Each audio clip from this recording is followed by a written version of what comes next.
अस्सलाम वालेकुम नाज़रीन, आप देख रहे हैं प्रोग्राम सिटी एट 10। मैं हूं आपके साथ आपकी मेज़बान रमशा कमल। मेरा आपको साथ होगा 10 बजे से लेकर 12 बजे तक। और जैसे मैंने आप लोगों को अक्सर कहती हूं कि जब वीकेंड का आगाज़ हो जाता है तो वीकेंड पर हम सब जो है ना वो सारे हफ्ते की थकावट को दूर करने की कोशिश करते हैं। अब वो थकावट दूर करने के बहुत सारे ज़रिए हो सकते हैं, बहुत सारे रास्ते हो सकते हैं। बहुत सारे लोग चाहते हैं वीकेंड सिर्फ सो कर गुजारा जाए, बहुत सारे लोग एक्टिविटीज़ करना चाहते हैं, बहुत सारे लोग अपने दोस्तों से, रिश्तेदारों से, माँ बाप से मिलने, खुसूसन ख़वातीन जो है वो अपने मैकों में जाती हैं ताकि जो पूरा हफ्ता या काफ़ी टाइम नहीं हुआ मिले हुए तो वो लोग वहाँ चले जाएं।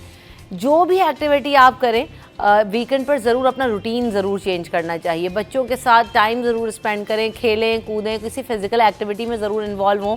अच्छी मूवी भी देख सकते हैं, अच्छा ड्रामा भी देख सकते हैं, लेकिन साथ साथ ये है कि कोई ना कोई फिज़िकल एक्टिविटी ज़रूर रखा करें, क्योंकि आप चीयर अप जब करते हैं या आप घर का माहौल जब तब्दील करते हैं या ख़ुद किसी डिफरेंट माहौल में जाते हैं तो आप जो है ना वो पूरे हफ्ते की थकन आपकी वैसे भी उतर जाती है। तो वीकेंड का आगाज़ हो चुका है और वीकेंड में हम सब भी यहाँ पर मौजूद होते हैं, आपके साथ टॉप स्टोरीज़ भी शामिल करेंगे। लेकिन सबसे पहले आज की एक और बात ये कि हम ज़िंदगी में जब हम देख रहे होते हैं कि हम सबको कहीं ना कहीं मोटिवेशन की ज़रूरत होती है, अपनी ज़िंदगी को बेहतर बनाने की ज़रूरत होती है।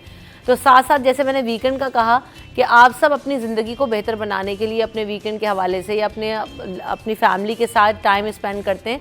टाइम स्पेंड करना जो है ना वो एक अच्छा क्वालिटी टाइम। अब हम सबके पास क्या है जी, बैठे हुए हैं और एक दूसरे के साथ मौजूद भी हैं, लेकिन सब अपने अपने फ़ोन्स में लगे हुए हैं, या टीवी भी चल रहा है तो उसके साथ भी फ़ोन्स इस्तेमाल कर रहे हैं। तो हो क्या रहा है कि हम एक दूसरे को टाइम नहीं दे पाते, अंडरस्टैंड नहीं कर पाते, एक दूसरे के इमोशंस को नहीं समझ पाते।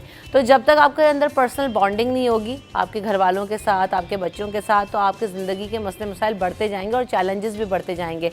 तो उस बॉन्ड को कायम रखें, अच्छा टाइम स्पेंड करें, क्वालिटी टाइम स्पेंड करें, गैजेट से इस्तेमाल ज़रूर करें। आजकल दूर नहीं रह सकते, वो दौर भी नहीं है कि आप बच्चों को या ख़ुद को दूर रखें, लेकिन हाँ एक बैलेंस ज़रूर क्रिएट करें। इसी बात के साथ शो का आगाज़ हम कर ही चुके हैं। आइए ज़रा टॉप स्टोरीज़ पर नज़र डालते हैं कि आज की टॉप स्टोरीज़ क्या हैं। जैसे कि हमने देखा था कि IQ कमर ने चांद की जो पहली तस्वीर है वो पाकिस्तान पर भेज दी और मदार में 3 चक्कर उसके मुकम्मल भी हो गए हैं। तो पाकिस्तान के चांद पर जो भेजा गया मिशन है उसके अहम पेशरफ यकीनन ये सामने आई है और बड़ी कामयाबी है पाकिस्तान के लिए भी कि ये जो मिशन था वो कंप्लीट हुआ है, सक्सेसफुली चल रहा है। जैसे मैंने आपको बार बार बताया 4 से 5 दिन लगेंगे जब तक ये वहाँ पर ऑपरेशनल होगा या फंक्शन कर सकेगा ये IQ जो है, तो ये सैटेलाइट। तो अब ये आपको तस्वीरें भेजेगा और लाइव टेलीकास्ट भी किया गया, इसको वेबसाइट पर भी दिखाया गया कि क्या हो रहा है। तो ये बहुत एक अच्छी चीज़ है। मदार पर पहुंचने के बाद सेटेलाइट डिज़ाइन के मुताबिक ये जो है वहाँ पे कारकर्दगी भी अच्छी दिखा रहा है और पिक्चर्स आने के बाद अब इसके ऊपर यकीनन ज़रूर जो है वो रिसर्च भी की जाएगी। और सबसे बड़ी जो चीज़ इसमें वो रिमार्केबल है वो ये कि जो चाँद के अब तक जो लोग जहाँ पर गए हैं वो दूसरी साइड पर गए हैं। ये जो चाँद पर जाने का मामला है, ये जो पाकिस्तान ने IQ भेजा है चीन के साथ कोलैबोरेशन में, इसको चाँद की दूसरी तरफ भेजा गया है। तो ये भी रिसर्च में और स्टडी में बहुत ज़्यादा हेल्पफुल होगा और ये काम आएगा कि जी अब वहाँ से क्या इन्फॉर्मेशन डिकोड होती है। उसके साथ साथ NICVD में कार्डियोवैस्कुलर MRI और नए तजदीदशुदा एमरजेंसी डिपार्टमेंट का इफ्तिताह कर दिया गया है। वज़ीर सेहत ने NICVD की एमरजेंसी का भी इफ्तिताह किया और मकामी फार्मा कंपनी के ताउन से एमरजेंसी की तजदीद और आराइश के बाद जो बिस्तरों की तादाद है उसमें भी इजाफा किया गया जो कि अब 100 तक पहुंच गई है। तो ये एक अच्छी चीज़ है जो कि हमें नज़र आ रही है और NICVD में हमने कई दफ़ा दौरा भी किया है, देखा भी है, तो वहाँ पर एक अच्छा इंतज़ाम और मयारी जो है वो आपको सेहत की सहूलियात फराहम की जाती हैं। कमिश्नर कराची के अहकामात के बावजूद शहर में जो है वो रोटी वो सस्ती नहीं हो सकी। कल ही हम इस पर बात करते हैं कि हम ज़रूर चेक करेंगे कि मार्केट में रोटी की प्राइस जो तय की गई है 17 रुपये नान और 12 रुपये चपाती, क्या वो मिल रहा है या नहीं मिल रहा। तो जैसे उम्मीद थी कि ऐसा नहीं होगा, कमिश्नर कराची की जानिब से ऐलान तो कर दिया जाएगा, लेकिन दुकानदार क्या उसको फॉलो करेंगे नहीं करेंगे, तो जनाब नहीं हुआ, तो वो नहीं मिल रही है। और अमल दरामद अब कैसे करवाया जा सकेगा। आटा भी सस्ता हुआ है लेकिन उसका रिलीफ आवाम को डायरेक्ट मुंतकिल नहीं हो रहा है, क्योंकि एक बड़ी तादाद है। हम ये कह लेंगे जी आटा सस्ता हो गया घर में रोटी बना लें, भाई मसला ये भी तो है जो लोग बाहर काम कर रहे होते हैं, ऑफिस में काम कर रहे होते हैं, रेगुलर वर्कर्स हैं, मजदूर हैं, कितने सारे लोग रोज़ाना बाहर से रोटी लेकर जो क्योंकि ऑलरेडी आउटडोर हैं तो वो खाते हैं, तो और ज़रूरतमंद भी होते हैं, तो वहाँ पर उनको सस्ती रोटी नहीं मिलती, तो कोई उसका रिलीफ आवाम तक नहीं पहुँचता।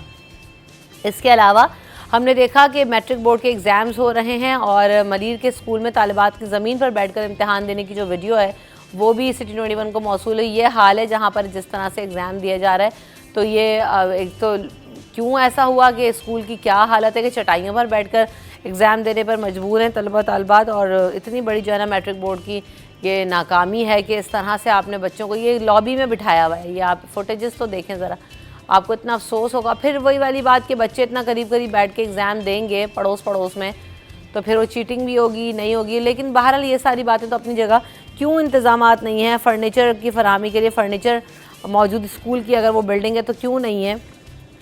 बहरहाल उन्होंने कहा था मैट्रिक बोर्ड ने कि हमने स्कूल में फ़र्नीचर की फरहमी के लिए लाखों रुपए मख्तस किए और ख़रीदा गया, तो ये हाल है जी, चटाइयाँ ख़रीद ली गई हैं, मुझे ऐसा लग रहा है। इसके अलावा शहर कायद में आवाम के लिए कौमी शनाख्ती कार्ड का हसूल एक चैलेंज बन गया और north Nazimabad NADRA mega centre में इंतज़ामिया की गैर संजीदगी से आवाम बहुत परेशान है, क्योंकि आवाम घंटों सेंटर के बाहर और फिर घंटों सेंटर के अंदर बारी का इंतज़ार करते रहते हैं। ये मेगा सेंटर के बाहर की सूरत हाल है। तो क्यों, उसकी वजह क्या हो रही है? मेगा सेंटर में जो काउंटर नंबर्स हैं 25, 27, 28, 32, 33, 34, ये तकरीबन 6 हैं काउंटर्स जो कि गैर फ़ाल हैं। तो उनकी ख़राबी की वजह से काम सुस्त रवि का शिकार है और बहुत ज़्यादा टाइम ज़ाया हो जाता है। अमले जो लोग हैं जिन्होंने कंप्लेन की, उन्होंने हेल्पलाइन पर भी कंप्लेन की, तो कोई इशू रिजॉल्व नहीं हुआ, जिसकी वजह से शहरियों को शदीद परेशानी का सामना करना पड़ा है। इसके अलावा हुकूमत सिंध की जानिब से मंशियात फरोशों के ख़िलाफ़ भी जो है वो मुहिम तेज़ कर दी गई है और हमने देखा है कि कई जगहों पर जो है वो छापे मारे जा रहे हैं और क्रैक डाउन किया जा रहा है। इस हवाले से भी हम बात करेंगे। साथ साथ स्कॉश चैम्पियनशिप का भी जिक्र होगा। चैम्पियनशिप का आगाज़ हो चुका है कराची में, उस हवाले से भी बात होगी। इवेंट में कौन कौन से खिलाड़ी शिरकत कर रहे हैं, और अजलान शाह हॉकी कप की भी बात होगी कि हॉकी कप पाकिस्तान 13 साल के बाद हॉकी कप के फाइनल में पहुंच गया। ये एक बड़ी अचीवमेंट है, तो हम आज इस पर भी बात करेंगे। वेलकम करते हैं अपने मेहमानों को शो में। खुर्शीद रहमानी साहब हमारे साथ मौजूद हैं और जावेद इकबाल साहब मेरे साथ मौजूद हैं। अस्सलाम वालेकुम, कैसे हैं? कैसे हैं आप? खैरियत से? अल्हम्दुलिल्लाह ठीक। आप भी वीकेंड बना रहे हैं, चिल लग रहे हैं आज। वीकेंड मनाना चाहिए, अच्छी बात है। बिल्कुल ऐसा ही है। वीकेंड कैसे स्पेंड करते हैं वैसे आप? छुट्टी का दिन कब है आपका? छुट्टी का दिन मेरा तो पीर का होता है। चलें तो आपका संडे वीकेंड लगा लेंगे। संडे का वीकेंड लगा लेंगे। जर्नलिस्टों के उल्टे सीधे वीकेंड होते हैं, क्योंकि छुट्टियां जो है वो एक साथ ऑल्टरनेट डेज में होती हैं हमारी छुट्टियां, तो खैर इसी तरह। तो हमारा क्या एक्टिविटी क्या करते हैं आप? उसमें रमशा हम सोते थे? नहीं, सोना तो हमारा कम ही होता है, क्योंकि घर के कुछ काम होते हैं, फिर कुछ दोस्तों से मिलने जाना होता है। बिल्कुल ऐसे ही। फिर कोई रिश्तेदारों में कोई मरीज़ है, उसकी इयादत के लिए चले जाते हैं, और कुछ टाइम जो है वो अपने जो दोस्त हैं, हमारे मीडिया वर्कर्स हैं, जिनके साथ हमने काम किया हुआ होता है माजी में भी, उनके साथ कुछ वक्त गुजार लेते हैं। और फिर रात को फैमिली के साथ कहीं किसी पार्क में या किसी होटल में कोई खाने के लिए कोई हम लोग उसको जाते हैं, क्योंकि ये ज़रूरी है। हफ्ते भर की फ्रेशनेस आनी चाहिए, और फैमिली को टाइम हम अमूमन दे नहीं पाते हैं जो जर्नलिस्ट हैं। तो हफ्ते की जो आखिरी शब होती है, तो जो छुट्टी से एक दिन पहले, तो उसमें ज़रा अच्छा एक वीकेंड फैमिली के साथ स्पेंड करना चाहिए, क्योंकि ये एक ज़हनी फ्रेशनेस के लिए भी ज़रूरी है। बिल्कुल ऐसे ही, आप रिलैक्स हो जाते हैं। जावेद भाई आपका ऑफ डे कब है? मेरा पहले फ्राइडे था, अब थर्सडे। बीच के दिनों में वैसे छुट्टी करना भी एक मुश्किल काम ही लगता है। लेकिन कभी कभी मुझे अच्छा लगता है, ये सारे लोग काम कर रहे हैं मैं आराम करूं, और जब सारे लोग आराम कर रहे हैं मैं काम करूं, अच्छा डिफरेंट हो जाता है। पहले वाला तो सही है, दूसरे वाला नहीं अच्छा लगता होगा फेस। तो वो मुझे शुरू से मेरा, क्योंकि वो रहा है कि कभी संडे को या पब्लिक हॉलीडे के दिन मेरा कभी ऑफ नहीं रहा। अच्छा, शुरू से कोई लेना चाहते नहीं है आप? ये मिला ही नहीं, लेना नहीं चाहता मैं। जब लोग सो रहे हो ना, मैं सुबह सुबह सुकून से, ट्रैफिक कम होगी, मैं आराम से एक दिन सुकून से मिले घर आने के लिए, ऑफिस आने जाने के लिए, तो वो अच्छा रहता है। तो कम से कम एक दिन तो सुकून से आदमी ऑफिस आए और जाए, वरना रोज़ आना ट्रैफिक की झंझट होता है। बिल्कुल ऐसे। तो हफ्ते को भी मैं चाहता हूँ ऑफिस ज़रूर आऊँ, ताकि हफ्ते को भी आधी ट्रैफिक होती है। ज़्यादातर लोग सरकारी मुलाजिम की छुट्टी होती है। तो मेरा जब मैं एक और टीवी में था, तो मेरा 12 साल जो है मंडे ऑफ रहा मेरा। तो मुझे सही लगता है कि जब सब लोग, तो वैसे इतना हेक्टिक डे होता है कि वो तो उस दिन बंदा निकले ही नहीं, वो सब लोग उस दिन पहले दिन वर्किंग डे में निकल रहे होते हैं। तो वैसे तो छुट्टी के दिन भी मुझे, जो मेरी आदत रही कि सोना नहीं है, आपको एक्टिव रहना है। और मैं चाहता हूँ, जो मेरी अपनी ख्वाहिश है कि कम से कम वक्त में ज़्यादा काम करके निकल जाओ दुनिया से। नहीं, अल्लाह ताला आपको सेहत ज़िंदगी दे, आप अच्छा काम करते हैं, आपका कंट्रीब्यूशन ज़रूरी है। लेकिन हाँ, ये बहुत अच्छी बात है कि आप रिलैक्स रहें और अपना जो रूटीन है उसे भी मेंटेन करें। थोड़ा बहुत आगे पीछे चलता है, लेकिन अगर वो दिन ख़राब हो जाए तो आगे पूरा जो है ना आपको 2-3 दिन अपसेट हो जाते हैं कि यार ऐसा हो गया। अच्छा जी, चांद पे पहुंच गया, IQ ने पहली तस्वीर भी भेज दी है, तो ये भी एक बड़ी अचीवमेंट है पाकिस्तान के लिए। यकीन आप सबकी नज़रें उस पर होंगी, रिसर्च होगी, चीज़ें होंगी। तो जावेद भाई आपका क्या इस पे से है? बहुत अच्छी खबर है कि चलो पाकिस्तानी किसी भी तरह से चांद पे पहुँचे तो किसी ने भी सपोर्ट किया, चाइना ही का ज़्यादातर तो उसका ही ताउन रहा पाकिस्तान को। पहले भी जब हम सुनते थे जब बचपन के चांद पे ही पाकिस्तान का झंडा लगा हुआ था, चाइना ने लगाया था, काफ़ी पहले की बात है। और अब पाकिस्तान ही गया था, वो यकीनन चाइना की सपोर्ट है। तो चाइना की हमारी सपोर्ट जो लगता है पहले दिन से ही बहुत ज़बरदस्त रही है, एक अच्छी पार्टनरशिप रही है। और चाइना की मदद से हम लोग बहुत सारे काम कर रहे हैं, बहुत सारे तरक्याती काम पाकिस्तान में हो रहे हैं। और दुनिया में भी भले अक़वाम मुत्तहिदा की एक बड़े प्लेटफार्म हो, असम्बली हो उनकी, तो वहाँ भी चाइना की बहुत सपोर्ट रहती है पाकिस्तान को हर सतह पे, यानी वजह सियासी हो, समाजी हो और मुल्क में मुआशी हालत हो, हर तरह पे जो चाइना सपोर्ट करता है। तो और पाकिस्तानी भी उस सपोर्ट को उसका जवाब भी अच्छे से देते हैं, यानी बढ़ चढ़ के, जैसे ना दोस्ती दोनों तरफ से होती है, दोनों, तो वही पाकिस्तान भी करता है। तो और इसी वजह से हमारे पड़ोसी जो हमारा पैदाइशी दुश्मन है उसको बहुत ज़्यादा आग लगती है। तो लेकिन अभी तो वाकई दुनिया भर की नज़रें हैं पाकिस्तान के ऊपर कि क्या होगा और किस तरह से गए हैं। ज़ाहिर है हर बंदा उसको स्कूप तो ज़रूर करेगा, देखेगा भी कि पाकिस्तान क्योंकि तरक्की पजीर ममालिक में हमारा जो है वो शुमार होता है। तो हम ये हमारे लिए एक बहुत बड़ी अचीवमेंट है for building the software image in the world. तरक्की पजीर ममालिक हम सबसे बड़े आबादी वाले मुल्क हैं, 25 करोड़ की आबादी है, तरक्की पजीर कहला रहे हैं अभी भी। हालांकि हम जबकि इतनी आइडियल पॉपुलेशन है कि जो एक हमारा बैलेंस रेशो है, यानी यूथ की जितनी तादाद होनी चाहिए इतनी पॉपुलेशन में हम उसमें बिल्कुल परफेक्ट है। 3 का जो हमारा रोल है 55%, मतलब इक्वल हम पॉपुलेशन है, बहुत अच्छी बैलेंस सोसाइटी हम क्रिएट कर सकते हैं, लेकिन नहीं कर पाते। अच्छा, ये एक बात में थोड़ा अभी भी आई है जहन में कि यूथ हमारे अगर 20 साल पहले मुशर्रफ के दौर से मैं सुनता रहा हूँ यहाँ यूथ 60%, 65%, अभी भी 60%, तो वो बड़े नहीं हो रहे यूथ? नहीं हो रहे ना, तो आप भी तो नहीं, पीछे वाले बच्चे भी तो बड़े हो रहे हैं ना, वो भी यूथ की कैटेगरी में आ रहे हैं। तो अब यूथ नहीं, वो तो सीनियर हो गए होंगे ना, ये 20 साल तो ज़्यादा उम्र बड़े जो यूथ वाले वो थोड़ा सीनियर हो रहे हैं, जो छोटे वाले जो टीन्स में थे वो यूथ में आ रहे हैं। आप क्या चाह रहे हो, पीछे वाले पीछे रह जाएं? नहीं, 17 से लेकर 29 साल तक के लोग जो यूथ कहलाते हैं। हाँ, तो अब तो वो क्रॉस करके अब तो 60% 17 वाले भी तो खेप आ रही है ऊपर, यहाँ बच्चे पैदा करने में तो देखें हम माशाल्लाह हमारी कौम कितनी। पीछे भी 60% थे जो 17 से नीचे थे, तो 120% थे। नहीं 120%। अभी करते हैं इसकी मैथ्स पे बात, ये कैलकुलेटर खोलना पड़ेगा, इतनी अच्छी मैथ्स नहीं है मेरी में, लेकिन यहाँ पे ब्रेक ले लेती हूँ, ब्रेक के बाद वापस आएंगे, कुछ और भी खबरें शामिल करेंगे।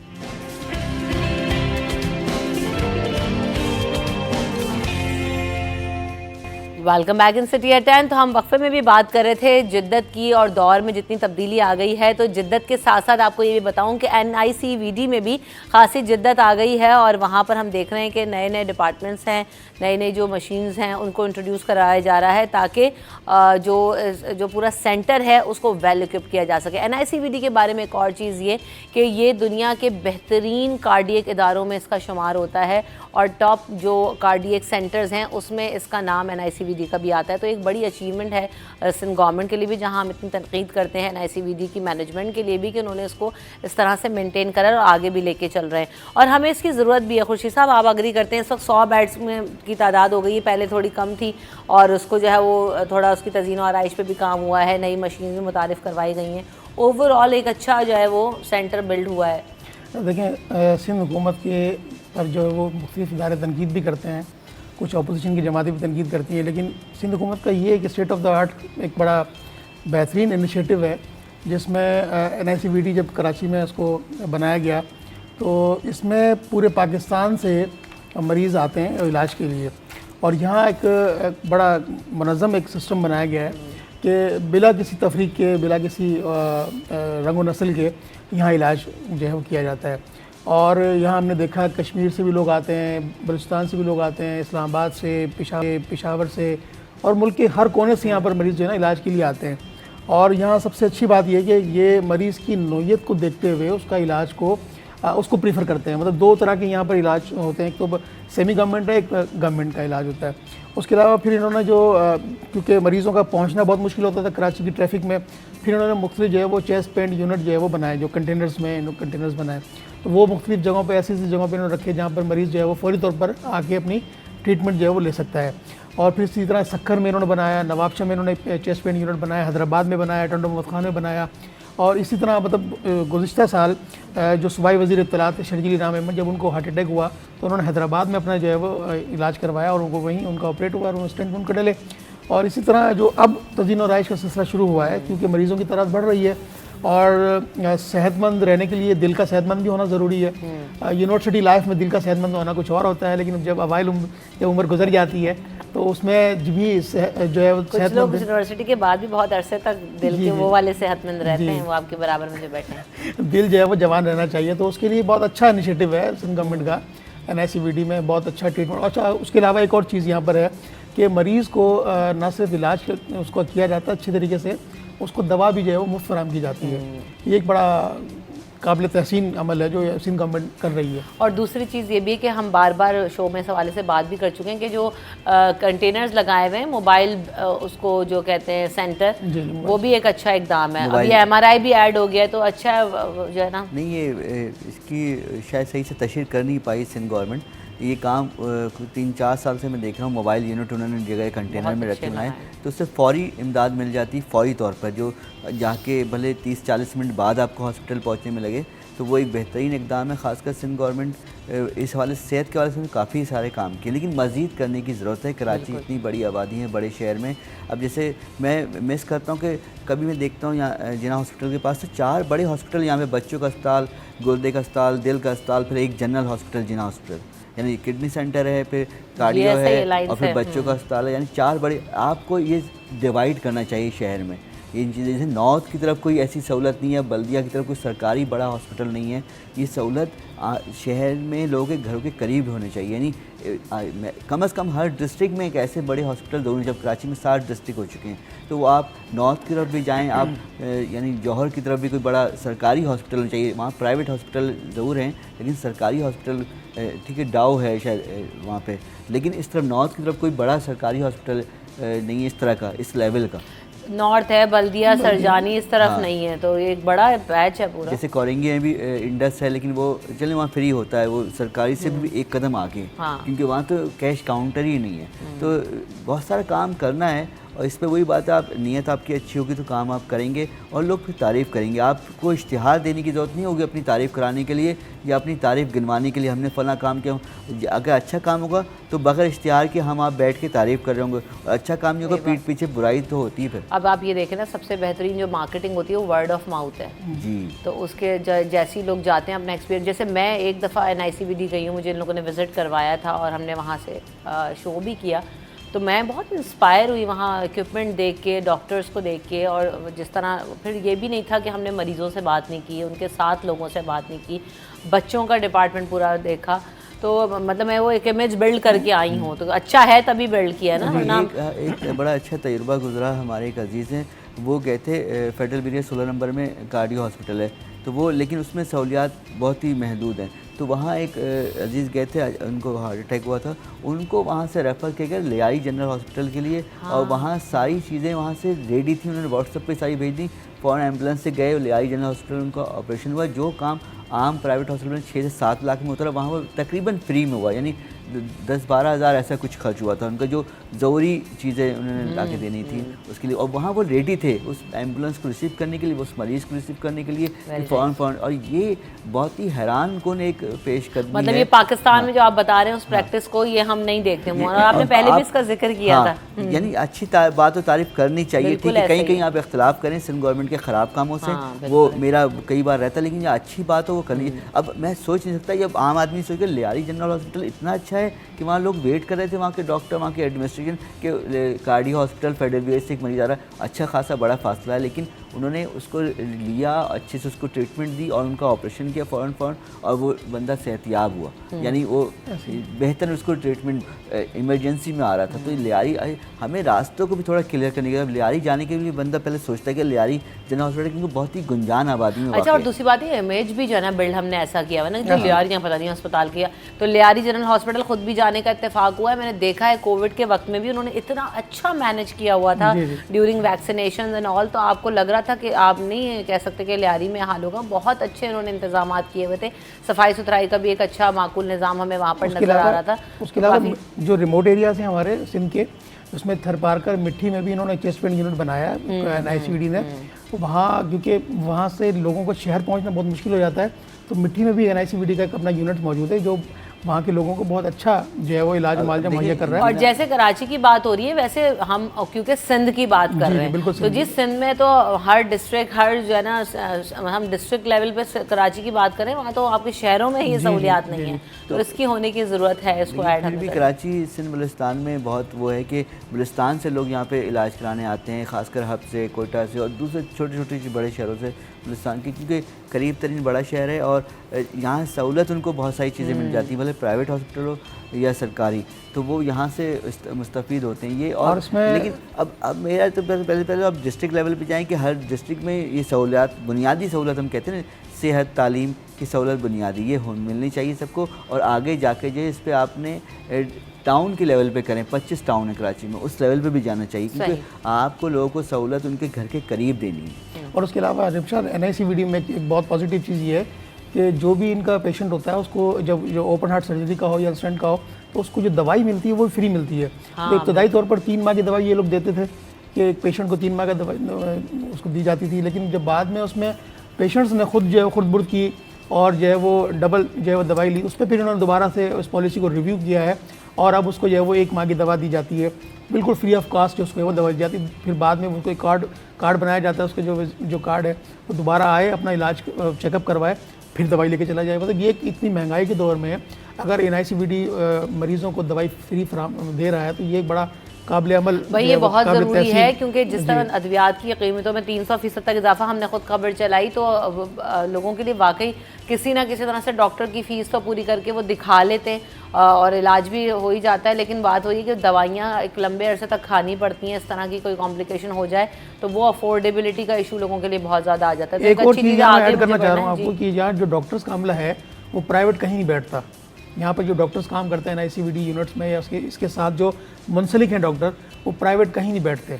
ये तो डिस्करेज सभी जगह करना चाहिए हम लोगों को। बात है, बिल्कुल, वरना वाकई ये डिस्करेज करेंगे तभी हालात। इसी वजह से यहाँ का डॉक्टर्स है वो बर वक्त पहुँचते हैं, बर वक्त इलाज करते हैं और पेशेंट के साथ वो जो है उनका एक रिश्ता जो है ना बड़ा वरना हो क्या जाता है जी, वो मेरा यहाँ तो इतना रश है, शाम में मेरा वहाँ क्लिनिक है, आप वहाँ दिखा दें, तो वो ये होता है। मैं दांतों के इलाज के लिए गया KMDC नॉर्थ नाज़ाबाद, तो वहाँ यही हुआ कि यहाँ सही ट्रीटमेंट नहीं हो पाएगी, आप शाम को वहाँ आइएगा, खातून लेडी डॉक्टर थी। मैं कहा ठीक है चलते हैं। वो इसीलिए चले गए, आप वैसे जाते नहीं, लेकिन आप खुद ही बता देते हैं आप वैसे अपनी चीज़ें ना, सब यही करते हैं। खातून ने आपने क्यों मेंशन किया खातून लेडी डॉक्टर, तो मैं शाम में चला गया, और वो भी डेंटिस्ट। देख रहे हैं आप, डेंटिस्ट। अभी मैं आपसे अगर ब्रेक आएगा तो इस बारे में बात करते हैं आगे। दांतों का इलाज उसमें नहीं आता, आपके इंश्योरेंस में भी नहीं आता, ये कहते हैं आर्टिफिशियल वो है कॉस्मेटिक्स सर्जरी कहलाती है, वो कहलाता है इलाज, तो इसलिए इंश्योर्ड भी नहीं होता। अपना तो वैसे महंगा ही पड़ता है। यहाँ इंश्योरेंस में बड़े रोले थे, हमारा तो जो इंश्योरेंस में आता है वो भी नहीं हुआ, ये तो ये बड़ा जरा वो पढ़ना चलाया। लेकिन बहरहाल खैर, हम आगे बढ़ने से पहले यहाँ पे ब्रेक ले लेंगे, ब्रेक के बाद वापस आएंगे तो रोटी की कीमतों के हवाले से भी आपको अपडेट करेंगे आफ्टर दिस ब्रेक।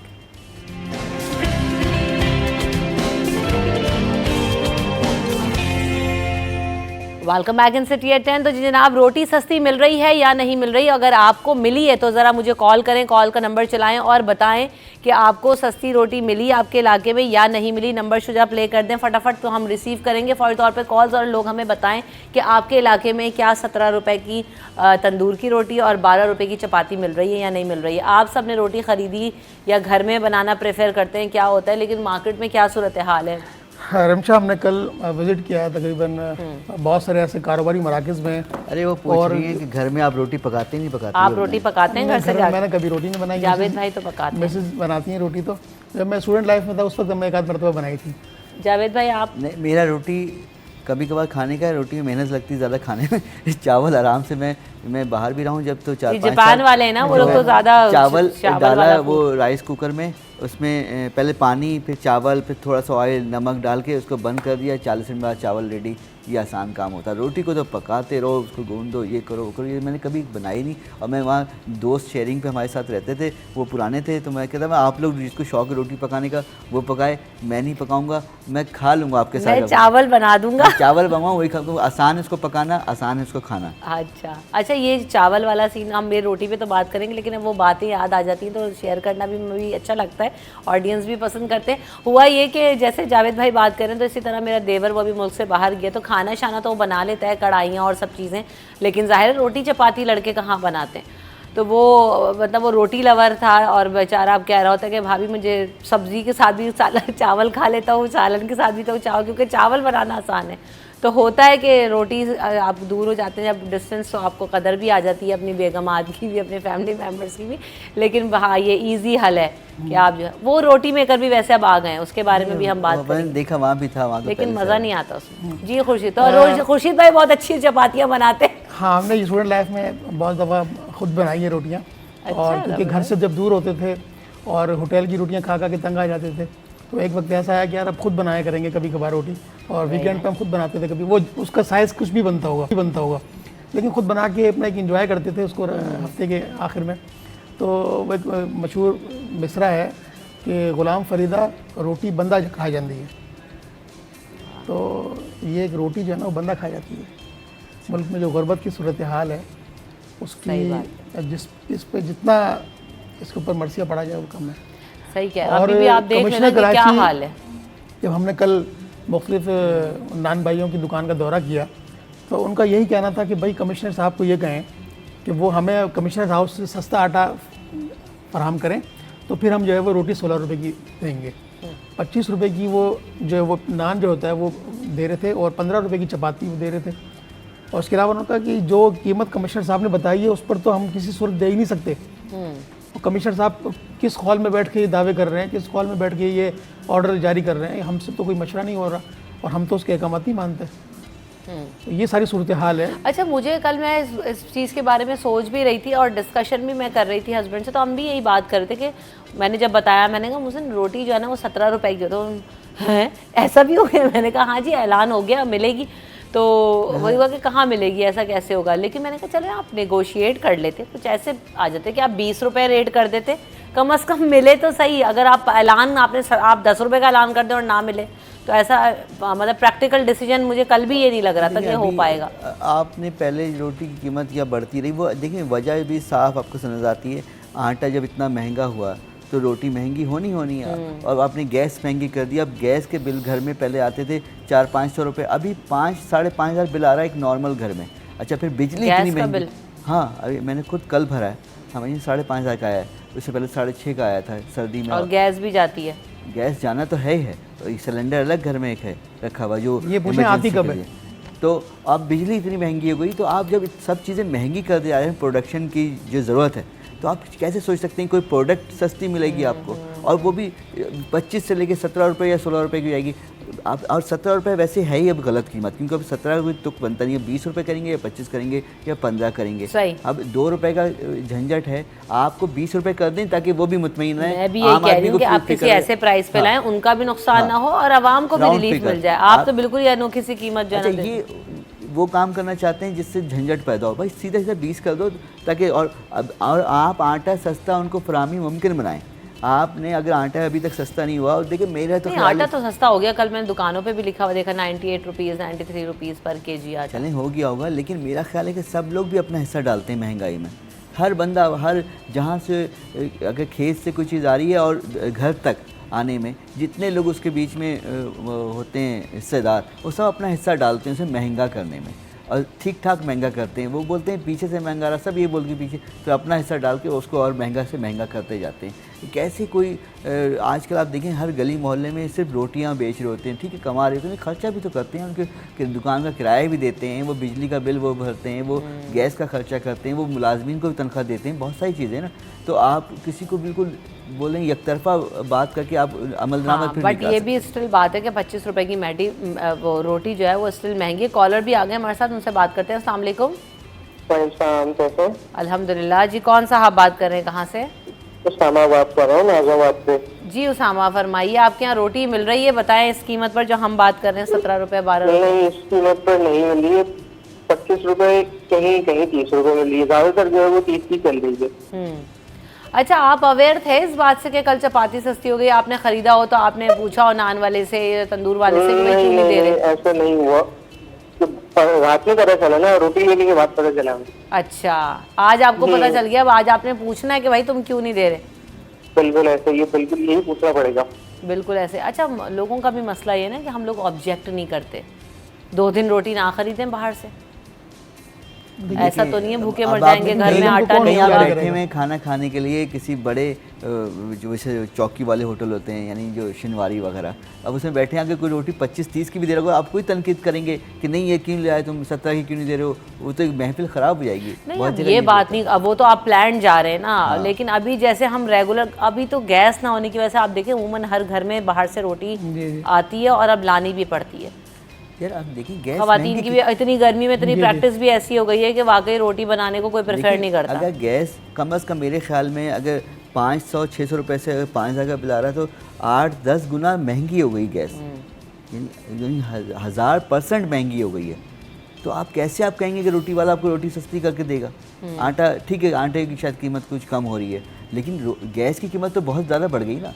तो ये तो देखिए नहीं, लेकिन अब ये तो फिर वही वाली बात है ना जावेद भाई, बहुत सारे तो होटल्स ऐसे हैं जो कि वो जो अभी पठानों के चल रहे हैं जो भट्टी में बनाते हैं, उनको तो गैस से कोई लकड़ी डाल रहे होते हैं, उससे कोई गैस से लेना देना लकड़ी भी महंगी है रमशा, लकड़ी भी महंगी है, उसकी कॉस्ट भी बहुत महंगी पड़ती है। दूसरी बात ये है कि जब कमिश्नर कराची लकड़ी हवा चाहिए होती है, लकड़ी को ज़रा अच्छा सा पंखा चलाते हैं। हाँ, मोटर भी चलती है, बिजली तो अच्छा, एक कॉलर ले लूँ फिर खुर्शीद भाई आप कंटिन्यू। जी अस्सलाम वालेकुम।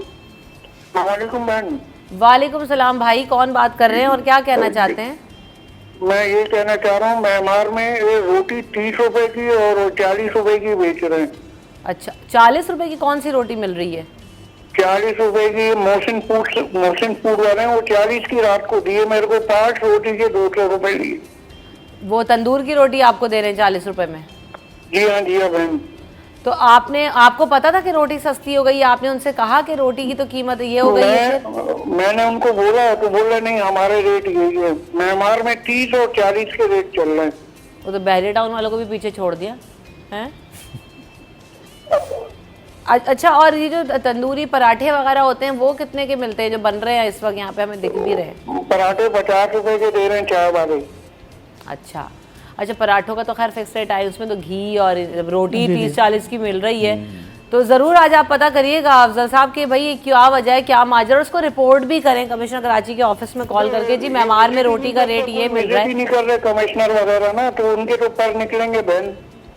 ये बात तो सही है, लेकिन आपने अपना किरदार अदा किया कि आपने इन्फॉर्म किया ऑफिस में कि हमारे यहाँ ये सूरत हाल इलाके में। चले कॉल, लेकिन हम सबकी भी जिम्मेदारी है ना। अभी अफजल साहब ने बताया, बहुत अच्छी बात है, आपने हमें कॉल करके बताया, लेकिन साथ साथ एक कॉल कमिश्नर कराची के ऑफिस में भी करके ज़रूर बताइए कि कीमतों का तयन तो कर दिया है लेकिन अवाम को रिलीफ नहीं मिल रहा। वेरी क्विकली मुर्शिद भाई क्या कह रहे थे? सारी सूरत हाल में कमिश्नर कराची ने इस अहकाम जारी करने के बाद कराची शहर में किसी भी नान भाई की दुकान का दौरा नहीं किया। एग्जैक्टली। और उनसे उनकी जो मामलात हैं, उनके जो तहफ़्फ़ुज़ात हैं वो नहीं पूछे। गैस की कीमत का उनके ऊपर जो है वो बोझ पड़ा हुआ है, जो लेबर कॉस्ट है वो ज़्यादा पड़ी हुई है, फिर उसके अलावा जो उनकी जो शॉप है उसका किराया है वो दुगना हो जाता है। तो कमिश्नर कराची साहब ने अहकाम तो दे दिए, लेकिन कम से कम शहर का दौरा तो करें, उनके तहफ़्फ़ुज़ात तो सुने, क्या बात है क्या नहीं है। और ये ज़रा शहरियों की भी ये जिम्मेदारी है कि अपनी जो कंप्लेन है उसको लॉन्च ज़रूर करें कि हमारे यहाँ इस रेट पर नहीं मिल रही, और थोड़े दिन आप स्किप भी कर सकते हैं कि अगर आपको एक कीमत आई और वो बजट फ्रेंडली नहीं है, आटा सस्ता हुआ है, तो आपका भी एक रोल है जो आप एज अ शहरी आपको परफॉर्म करने की ज़रूरत है। वक्फे के बाद हाजिर होंगे।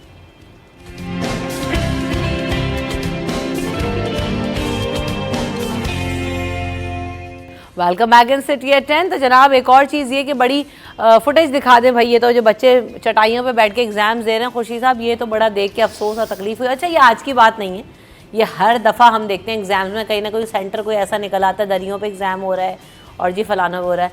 मज़े की बात मैं आपको बताऊँ कि मैंने भी अपना जो IR का एग्ज़ाम है जामिया कराची में, वो सीढ़ियों पे बैठ के दिया है, और हम सब ने बराबर में, क्योंकि इतने सारे बच्चे सब आप सब्सिडरी सब्जेक्ट लेते हैं तो उसमें जी इकोनॉमिक्स वाला भी आया हुआ है, मैथ्स कम्युनिकेशन वाला भी आया हुआ है, सारे डिपार्ट, तो इतने सारे बच्चे हो जाते थे। तो मुझे पता है कि उसमें जब बराबर में दोस्त बैठा होता है तो आप कैसे एग्जाम, तो आपको बहुत ईजी भी हो जाता है। तो दोनों हैं इसमें चीज़ें कि एक तो फर्नीचर का पैसा जो आया वो कहाँ गया, और दूसरी बात ये कि ये कौन सा तरीका है, इतनी गर्मी में आपने लॉबी में बिठाया, फुटेज क्यों नहीं दिखा रहे, आप दिखाएं, फुल स्क्रीन पे दिखाएं। जी खुर्शीद भाई। देखें, ये तो हमारा जो सिंध का जो तालीमी निज़ाम है उसके ऊपर एक बड़ा सवालिया निशान है। कहीं लोगों को कोर्स की किताबें नहीं मिलती, कहीं लोगों को बैठने के लिए फर्नीचर दस्तयाब नहीं है, ऐसा लगता है कि हम 1960 के पाकिस्तान ऐसा ही उस पर जो है वो अभी जो रिटायर्ड ब्यूरोक्रेट्स की बात करें तो अगर वो जिक्र करेंगे कि वो माजी में जब लाइट नहीं हुआ करती थी और वो टाट के ऊपर बैठ के पढ़ते थे, तो अब भी मैं समझता हूँ ये वही दौर है 1960 का पाकिस्तान है कि बच्चे अब भी जो है ज़मीन पर टाट के ऊपर बैठ के पढ़ रहे हैं। और ये किसी देहात की बात नहीं कर रही हैं आप, और हम किसी देहात की बात नहीं कर रहे हैं, शहर कराची की बात कर रहे हैं कि जो पाकिस्तान को जो है वो 70% रेवेन्यू देता है, ये उस शहर की बात कर रहे हैं। तो मैं समझता हूँ वजारत तालीम को इस बात पर संजीदगी से नोटिस लेना चाहिए कि ये फंड्स आखिर जाता कहाँ है कि बच्चों को बैठने के लिए कुर्सियाँ मैसर नहीं है, फर्नीचर मैसर नहीं है, अफसरान के लिए तो बड़े ठंडे ठार कमरे वो बना दिए जाते हैं उनके लिए। तो ये जो तालीम का जो बजट है जो 5% जो है वो वज़ीर-ए-आज़म ने करने की तजवीज़ दी थी, मैं समझता हूँ 5% नहीं होना चाहिए, ये तालीमी बजट को जो है वो 10% पे जाना चाहिए। और बच्चों के लिए बैठने के लिए बेहतरीन इंतजाम होना चाहिए। वो मुस्तकबिल के मेहमान हैं, उनसे माश भी मुंसलिक है, उनसे शऊर भी मुंसलिक है हमारा। बात है, बिल्कुल। अच्छा, इसमें अभी एक चीज़ ये भी हुई है, हम देख रहे थे सेक्रेटरी मैट्रिक बोर्ड जो है ना, उन्होंने नाज़िम इम्तहानात को शो कॉज नोटिस भी जारी कर दिया इस हवाले से, क्योंकि हमने देखा था कि मैट्रिक बोर्ड के चेयरमैन ने ये कहा था कि जी एक बड़ा बजट मख्तस किया गया है नया फर्नीचर और फैंस वगैरह के लिए, लेकिन वो नज़र नहीं आ रहा। बहरहाल बातों में तो वो बहुत आगे हैं, जिस तरह के कलामें मिला रहे थे वो कराची के कल्चर के हवाले से, लेकिन बहरहाल फर्नीचर जो है ना फराम किया गया। उन्होंने बोला कि 550 बच्चों के लिए जो है यहाँ पे फर्नीचर फराम किया गया था। शो कॉज का ये मतन भी है। और वज़ीर बराए board and universities Mohammad Ali Malkani के नोटिस लेने के बाद नाज़िम इम्तहानात के ख़िलाफ़ ये एक्शन हुआ है। तो एटलीस्ट ये तो चले हो गया है, लेकिन फिर वही वाली बात कि इसके बाद क्या होगा जावेद भाई? अब नोटिस तो हो जाते हैं हमारे यहाँ, शायद अगले साल ही पता चलेगा जब दोबारा इम्तिहान होंगे। हाँ, इसी सेंटर में जाके कि वहाँ दरी पे बच्चे फर्श पे बैठे हुए हैं या डेस्क मिल गई उनको बैठने के लिए। सही बात। तो चीज़ें बेहतर होनी चाहिए। और अक्सर फिर क्योंकि कभी चैनल वाले इम्तिहानात के दौरान चले जाते हैं तो पता लगता है, वरना आम दिनों में सरकारी स्कूलों में तो पता ही लगता है ना। प्राइवेट में तो ठीक है, फर्नीचर होते हैं, सब कुछ होता है, क्योंकि फीस भी ठीक ठाक होती है, वो कमर्शियल अंदाज में चल रहे होते हैं, तजारती बुनियाद पे चल रहे होते हैं ना प्राइवेट स्कूल। सरकार के फ़ंड से चल रहे होते हैं, लेकिन फ़ंड तो सबको पता है, फिर ऐसा होता है गायब हो जाते हैं कि पता नहीं लगता फंड। तो उसमें ये माजी में बाबर रवान साहब कहते थे ये नोटिस मिल लिया कख ना लिया। हाँ। तो ये वज़रा, मुशीर, कमिश्नर सब नोटिस जारी कर देते हैं, उसके बाद उसका फॉलोअप नहीं होता। हर वाक़े के ऊपर वज़ीर आला सिंध नोटिस जारी करते हैं, ऐसा लगता है बस रस्मी कार्रवाई होती है, आईजी भी नोटिस लेते हैं, लेकिन वो रस्मी है, उसके बाद कोई एक्शन हमें होता हुआ नज़र नहीं आता। शहर में स्ट्रीट क्राइम का मामला हो, किसी बच्चे से ज़्यादती का मामला हो, या और महंगाई का मामला हो, तो उसमें के खिलाफ नोटिस हो, ये रोटी की कीमतें हो, नोटिस और ये चीजें जारी हो जाती हैं। तो नोटिस बड़ा नोटिस ही होते हैं, उसके ऊपर अमल दरामद कुछ नहीं होता। वेरी क्विकली जावेद भाई, पाकिस्तान 13 साल बाद हॉकी कप के फाइनल में पहुंच गया, अपडेट्स दे दें जल्दी से इसकी। जी, बहुत ज़बरदस्त परफॉर्मेंस रही है हॉकी टूर्नामेंट में। पाकिस्तान ने आज जापान से उसका फाइनल है शाम।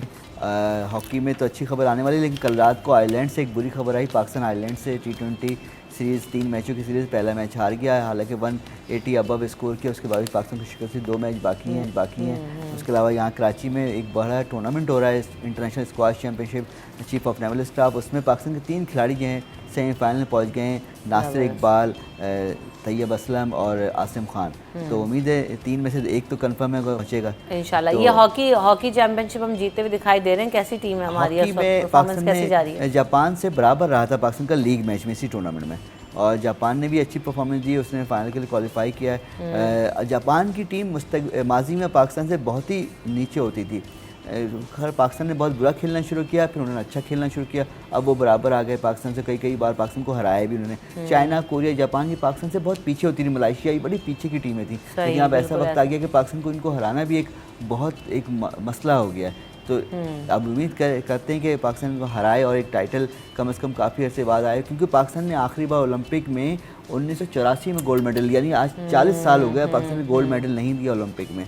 40 साल हो गए, और पाकिस्तान तो पिछले 2 ओलंपिक क्वालिफाई तक नहीं कर पाया, वर्ल्ड कप में क्वालिफाई नहीं कर पा रहा। इतनी बुरी परफॉर्मेंस जा रही है, तो अल्लाह करे कि एक विनिंग ट्रैक पे आए। असल मसला ये है कि क्रिकेट में हमने बहुत ज़्यादा फोकस किया, उसके अलावा बाकी सारे खेलों में से हमारी तवज्जो हट गई, जबकि हम बाकी तमाम खेलों में बहुत अच्छे थे। एथलीट्स जैसे स्क्वॉश प्लेयर्स, हॉकी प्लेयर्स, सभी खेलों में हम आगे थे, लेकिन तवज्जो ना होने और फंड्स ना होने के बाइस और संजीदगी ना होने के बाइस हम खेलों के मैदान में बहुत पीछे चले गए। बहरहाल thank you so much Javed Iqbal साहब, आपने वक्त दिया। खुशी तरह हमारे साहब, आपकी आमद और वक्त का शुक्रिया। वक्फे की तरफ बढ़ेंगे, वक्फे के बाद हाजिर होंगे।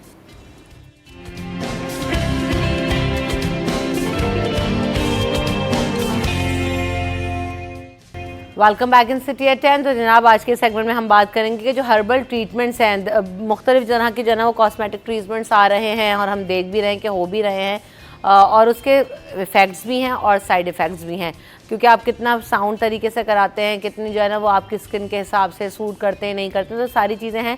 लेकिन जब हम हर्बल प्रोडक्ट्स की बात करते हैं तो क्या हम आज ये भी जानने की कोशिश करेंगे कि उसमें भी सूटेबिलिटी होती है कि किसको क्या चीज़ सूट करेगी, क्या चीज़ सूट नहीं करेगी, हर्बल ट्रीटमेंट्स किस तरह के हो सकते हैं और उनके फ़वाइद क्या क्या होते हैं, क्या नहीं हैं, किस तरह की चीज़ें कौन से स्किन टाइप को करनी चाहिए, कौन सी नहीं करनी चाहिए, इन तमाम चीज़ों पर हम बात करेंगे। और ख़ास तौर पर इस गर्मी के मौसम के हवाले से कि इस वक्त स्किन का भी कैसे जो है ना वो ख्याल किया जा सकता है हर्बल प्रोडक्ट्स को इस्तेमाल करते हुए। अगर आप भी कुछ सवाल करना चाहें, रानी आपा हमारे साथ मौजूद होंगी, तो आप हमें लाइव कॉल कर सकते हैं। नंबर हमारी स्क्रीन पर आ ही रहा है, तो आप हमें कॉल करके भी पूछ सकते हैं अगर कुछ रानी आपा से जानना चाहें। अस्सलाम वालेकुम, कैसी हैं रानी आपा आप? वालेकुम अस्सलाम, बिल्कुल ठीक हूँ अल्हम्दुलिल्लाह। अल्हम्दुलिल्लाह। तो आप सबसे पहले तो आप जैसे हम बात ही करेंगे, गर्मी जितनी बढ़ गई है और उसमें स्किन टैनिंग के इशूज़ होते हैं, सनबर्न के इशूज़ होते हैं, स्किन ख़राब हो जाती है, उनके लिए हम देख रहे हैं मुख्तलिफ प्रोडक्ट्स वगैरह भी इस्तेमाल कर रहे होते हैं, लेकिन वो इतना इफेक्टिव रिजल्ट नहीं आ रहा होता। तो उसकी क्या वजूहात हैं और फिर उसका सब्स्टिट्यूट हर्बल में क्या है? देखिए, सबसे पहले तो ये है कि हमारे यहाँ सन ब्लॉक हर स्किन के लिए लाजिम व मलजूम करार दे दिया गया है, हालांकि ऐसा नहीं है। देखिए, ख़वातीन दिन में मैं समझती हूँ कि 50% ख़वातीन घर में होती हैं दिन में, उनको तेज़ धूप का सामना नहीं करना होता, और जिनकी स्किन नॉर्मल स्किन है तो ऐसा उनको घर में भी जो लाइट्स हैं और जो चूल्हे की काबिल बर्दाश्त हीट है उसके लिए उनको किसी ऐसे सन ब्लॉक की ज़रूरत नहीं होती। दूसरे सबसे जो मेन पॉइंट है, कॉस्मेटोलॉजिस्ट जी कह देते हैं चूल्हे के सामने भी रोटी बनाने जाएं तो सन ब्लॉक लगा के जाएं। घर की लाइट्स भी आपको नुकसान दे सकती हैं, ये भी कहते हैं। लेकिन देखिए, हम लोग जो हकीकत है और जो सच्चाई है उस पर पर्दा डाल देते हैं। सबसे पहले तो हम पाकिस्तान हैं, हम एशिया में रहते हैं, और अल्लाह का सबसे बड़ा जो इनाम है हम पर वो ये है कि हम लोग ओज़ोन के करीब नहीं हैं। वो ममालिक जो ओज़ोन के करीब हैं, जिन पर डायरेक्ट सूरज की शुआएँ आती हैं, वो सन ब्लॉक के यूज़र हैं, वो सन ब्लॉक के नीडी हैं। हम तो अल्लाह की तरफ से वैसे ही बहुत ही एक ऐसे ख़ित्ते में रहते हैं जहाँ पे सन हमारे पर डायरेक्ट नहीं आता, और वैसे भी पॉल्यूशन इतनी है कि उसकी शुआएँ बहुत जब हम तक पहुँचती हैं तो बहुत नरम पड़ जाती हैं। दूसरी ये कि सन ब्लॉक हर स्किन के लिए आजकल तो लोग 90% अल्ट्रा वायलेट शुआओं से जो महफूज यूवी जो है वो इस्तेमाल कर रहे हैं। सन ब्लॉक का 90% भी, आप ये देखें कि एक नॉर्मल स्किन जब 90% का सन ब्लॉक इस्तेमाल करके जाता है अल्ट्रा वायलेट सूरज की शुआओं से बचने के लिए, हर एक को SPF 90 की ज़रूरत नहीं होती, किसी को 30 की ज़रूरत होती है, किसी को SPF 60 की ज़रूरत होती है, हार्डली SPF 90 की ज़रूरत होती है, हार्डली। और वो भी उन लोगों को या तो वो स्किन उनकी बीमार है या बहुत ज़्यादा केमिकल के यूजिंग की वजह से उनकी स्किन की जो ऊपरी लेयर है, जिसमें हमारी सबसे ऊपरी, देखिए स्किन की 7 लेयर्स हैं, वो एक आम आदमी को भी मालूम है। अल्लाह ने हमारी स्किन बहुत रफ़ एंड टफ़ बनाई है। चेहरा जो अल्लाह की तरफ से एक नेमत है, और हमारी यानी तमाम ब्यूटी का जो मरहून मिन्नत है वो चेहरा है। हम अपनी बॉडी का ख्याल रखें ना रखें, लेकिन अपने चेहरे का ख्याल रखते हैं, और जो हमारे जो सन प्रोडक्शन है वो सबसे ज़्यादा हम चेहरे की तरफ तवज्जो देते हैं। चेहरे की सबसे ऊपरी जो लेयर है वो एपिडर्मस लेयर कहलाती है। बहुत ज़्यादा केमिकलाइज्ड जो प्रोडक्ट हैं उनके इस्तेमाल की वजह से ये जो ऊपरी लेयर है जो एपिडर्मस कहलाती है, जिन लोगों की उतर जाती है बहुत ज़्यादा, वो जो इस्तेमाल करते हैं बहुत ज़्यादा केमिकल, अब मैं उनके क्या नाम लूँ, वो गोरे होने वाली क्रीमों में भी तो देखा ना हमने कि वो फर्स्ट लेयर चेहरे से उतर जाती है और गोरे समझने लगते हैं लोग। वो अपने आप को, असल ऐसा नहीं है, आप स्किन की बीमारी खरीद रहे हैं, आपकी स्किन की जो लेयर्स हैं वो उतर रही हैं। हाँ, अगर आप स्लो एंड ग्रेजुअली ऐसी प्रोडक्ट का इस्तेमाल करें, हर्बल का भी मैं नाम लेती हूँ, वो इसलिए इस्तेमाल करें कि हर्बल आपको एकदम रिज़ल्ट नहीं देता। कि आपने जैसे कि अगर एक छोटी सी हम टैबलेट का भी नाम ले लें, जैसे मसलन इस डिस्प्रिन का हम नाम लेते हैं, वो आपको फौरी तौर पे आराम देती है। हर्बल में ऐसा कुछ नहीं है कि आपको यूँ खाया और यूँ फ़ायदा हो गया, धीरे धीरे रिज़ल्ट देती है। जो भी देती है हमेशा के लिए देती है। तो आप लोग ऐसी सबसे पहले तो अपनी स्किन का आप लोग टेस्ट करा दें कि आपको कौन से SPF की ज़रूरत है, कितने नंबर के सन प्रोटेक्शन की आपको ज़रूरत है सूरज की छाँव से। और देखिए जो घरेलू ख़वातीन है वो कितना देर तक धूप में रहती हैं, सुबह की धूप और शाम ढलते की धूप जो है वो हमारे लिए बहुत ज़रूरी है। विटामिन डी का सोर्स है। विटामिन डी का एक ऐसा सोर्स है जो कुदरत ने हमें फ्री ऑफ कॉस्ट दिया हुआ है, लेकिन हम उससे भी महरूम हो जाते हैं कि हमेशा अपने चेहरे को बचाते रहते हैं, अपने जिस्म को बचाते रहते हैं, अपनी हड्डियों को मजबूत करने के लिए सूरज की जो सुबह की शुआएं हैं, जो लोग सुबह उठने के आदी हैं, अल्लाह की दी हुई इस नेमत से फ़ायदा उठाते हैं और कभी घुटनों के और जोड़ों के दर्द के मरीज़ नहीं बन पाते। हमने सूरज का सामना करना छोड़ दिया अपने आप को सूरज से बचाने के लिए। हालांकि अल्लाह ने जो ये बेहतरीन दहकता हुआ शोला हमें अता किया है, इसके इतने फ़वाइद हैं, इतने फ़वाइद हैं। जिन ममालिक में इन सूरज की ये शुआएँ नहीं है वो आप देखें कितनी कसमा पुरसी का शिकार है। बिल्कुल अब उनके सारी स्किन की बीमारियाँ उनके यहाँ हैं, इतनी सीलन है कि उनके अंदर पिछले दिनों आपने शायद देखा हो कि एक मुल्क बुरी तरह खटमलों का शिकार हो गया था। इस पर मैंने प्रोग्राम भी किया था एक चैनल पे। जी, क्यों हुआ था? वो सीलन की वजह से इतनी रिपोर्ट्स आई कि वो लोग परेशान हो गए, घरों को छोड़ के भाग गए खटमल। और हमारे पाकिस्तान में मेरा ख्याल है किसी के 10% अगर हो तो हो, क्योंकि कुदरत ने जो ये शोला हमें दिया है ये इससे महफूज रखा हुआ है। हमारे घरों में सीलन नहीं है और सीलन सारी बीमारियों की जड़ है। तो ये तमाम जो गर्मी है इससे ज़रूर अपनी जिल्द को महफूज रखें। तो क्या है सब्स्टिट्यूट प्रोडक्ट्स वगैरह, क्या इस्तेमाल कर लें जो स्किन अच्छी लगे, फ्रेश लगे, हाइड्रेटिंग लगे इस वक्त गर्मी में? सबसे पहले पानी का इस्तेमाल करें, कसरत के साथ पानी का इस्तेमाल करें।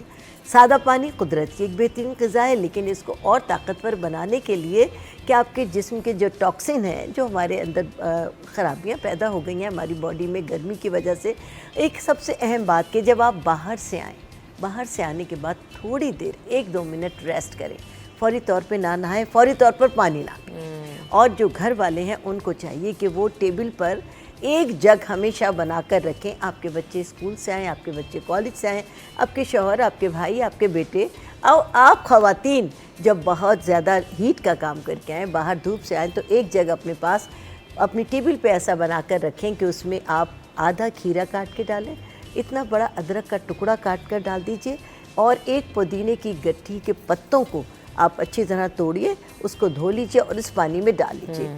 ये डिटॉक्सिन वाटर आपका बन गया। हर आदमी को चाहिए कि आए और कम से कम 1 गिलास इसमें से वो दिन में पीता रहे, बच्चे, बूढ़े, जवान। तो कुदरत की तरफ से एक कुदरती तरीके से आपकी स्किन जो है डिटॉक्सिफाई हो रही है और आपको किसी किस्म का कोई इनटेक करने की ज़रूरत नहीं है। आजकल आप देखें गर्मी की वजह से जो वबाएं फूटती हैं उनमें सर फहरिस्त है डायरिया का मर्ज़। बहुत ज़्यादा, कल ही हमने इस पर बात भी की है, लेकिन हाँ आप भी। जी, डायरिया का मर्ज़ है जो गर्मी में वो क्या होता है कि हम कसरत से ज़्यादा हमारे यहाँ का पानी साफ़ नहीं है। वेरी इस बात में मैं खुद सबसे कहूँगी कि अपने पानी को घरेलू तौर पर उबाल कर पिएं। पानी हमारे यहाँ का अच्छा नहीं है, जो हमारे पास पानी पहुँचता है वो बहुत ज़्यादा ख़राब हो जाता है। और इस पानी को साफ़ करने के लिए जो ताज़ा आपके यहाँ पानी आ रहा है उसको बॉयल ज़रूर कर लीजिए। अच्छी तरह से स्टील के एक पैन में बॉईल करके रखें, रात को बड़ा पतीला रख दें और रात को ढक के रख दें, सुबह तक वो ठंडा हो जाता है। अपने आप जो आपके घर की कूलर्स हैं आपके यहाँ, आपके जो भी जहाँ से आप लोग इस्तेमाल करते हैं, बल्कि आजकल तो गर्मी है तो एक घड़े में भर कर भी रख लें तो बहुत ज़्यादा आप लोगों के लिए फ़ायदेमंद। एक कॉलर भी हैं हमारे साथ, उनको शामिल करते हैं। अस्सलाम वालेकुम। वालेकुम अस्सलाम, कैसी हैं रमशा? अल्हम्दुलिल्लाह जी, क्या पूछना चाहती हैं आप और कहाँ से बात कर रही हैं? जी मैं मरियम बात कर रही हूँ नाज़माबाद से। मेरा सवाल है रानी आपा से कि ना मेरी स्किन के पोर्स ज़्यादा ओपन हो रहे हैं, तो उसके लिए कोई टोटका बताएं जिससे पोर्स ओपन होना बंद हो जाए। ठीक, देखिए अब इस ज़्यादा प्रॉब्लम ये गर्मियों में होती है कि पोर्स ओपन होना शुरू हो जाते हैं। उसकी वजह क्या है कि हमारी पूरी बॉडी के अंदर और ख़ास तौर से चेहरे पर एक ऑयल होता है जो सीबम ऑयल है, और ये सीबम ऑयल हमें कुदरती तौर पर जवान रखता है। जिन लोगों का, हमारे यहाँ क्या होता है कि हम लोगों ने डाइटिंग का इतना ज़्यादा इस्तेमाल कर दिया है कि वो ये जो कुदरती तौर पर सीबम है हम इसको अपने आप से निकाल के फेंक रहे हैं। और ये हमारी स्किन के अंदर मौजूद होता है। और जब हम बाहर जाते हैं, बहुत ज़्यादा हीट मिलती है, तो अल्लाह का कानून है कि जब बहुत ज़्यादा हीट मिलती है तो उस हीट की वजह से हमारे छोटे छोटे पोर्स हैं वो ओपन हो जाते हैं और ये सीबम ऑयल बाहर आने लगता है। ये सीबम ऑयल जब बाहर आता है तो उससे पोर्स भी खुलते हैं और ये बाहर, चूँकि पोर्स के बाहर कतरों की सूरत में होता है, तो आपके माहौल का जो पॉल्यूशन है उसे भी कैच कर लेता है। ब्लैक हेड्स, वाइट हेड्स और एक्नी यहीं से कन्वर्ट हो जाती है। तो सबसे पहले तो पानी का इंटेक बहुत ज़्यादा रखें आप, और अपने चेहरे को आप, तमाम लोगों के, बच्चियाँ, बच्चे, लड़के, सारे सबकी स्किन एक ही जैसी होती है। तो बाहर से आने के बाद हफ्ते में कम से कम 2 बार आप मुल्तानी मिट्टी, जिसे मड कहते हैं, इसका आप मास्क बनाएं। थोड़ी सी, आजकल तो पिसी भी मिल जाती है, बिल्कुल, वरना इतना बड़ा टुकड़ा आप पानी में भिगोते हैं, वो आप 15 से 20 मिनट में डाला भी होगा तो नरम पड़ जाएगा। और उसके अंदर आप थोड़ा सा दही ज़रूर ऐड कर लें, यानी प्योर, आप उसको ड्राई पानी के साथ इस्तेमाल ना करें, ज़रा सा दही ऐड कर लेंगे तो आपका बेहतरीन उसके अंदर मॉइस्चराइज़र भी हो जाएगा। आप उसको लगाइए, स्किन की टैनिंग भी ख़त्म हो जाएगी। और मज़ीद इसी मास्क को 4 चांद लगाना चाहते हैं तो इसमें चंद कतरे लेमन के भी ऐड कर लें तो आपका बेहतरीन मास्क बन जाएगा। यानी मड, मुल्तानी मिट्टी, थोड़ी सी दही और चंद कतरे आप इसके लेमन जूस के मिलाकर अपनी स्किन पर लगाएं तो ना सिर्फ ये कि सन टैनिंग से आप महफूज रहेंगी, बल्कि स्किन का जो एक्स्ट्रा ऑयल है और ख़ास तौर से चेहरे का ऑयल है वो भी आपका सक होगा, पोर्स टाइट हो जाएंगे। लड़के हों या लड़कियां हों, वो ज़रूर इस मास्क को इस्तेमाल करें, स्किन के लिए बहुत ही बेहतरीन है। और जो मैंने आपको डिटॉक्सिंग वाटर बनाया है, ये बना कर रखें, इसको आप पीजिए दिन में कई बार। और कुदरत की तरफ से जब खुदा जो कादिर मुतलक है, जब कोई मौसम आता है तो उसके लिए खुदा खुद इंतज़ाम करता है। देखिए आजकल कसरत के साथ तरबूज है, खरबूजा, जूसी फ्रूट कुदरत ने इस वक्त आप लोगों के लिए जो मिनरल से भरपूर है वो आपके लिए अता किए हुए हैं, आप उनका इस्तेमाल करें। इस वक्त के मौसम में आप कसरत के साथ जो सब्जियां हैं, खीरे का इस्तेमाल बहुत ज़्यादा करें। आजकल के मौसम में लौकी, टिंडा, ये कसरत के साथ आप लोग इस्तेमाल करें। देखिए अल्लाह ताला ने जब हमें पैदा किया है तो हमारी बका का इंतज़ाम उसने अपने हाथ में रखा है। असल बात है कि दही और जैसे, हाँ, सत्तू में भी हम बात करेंगे।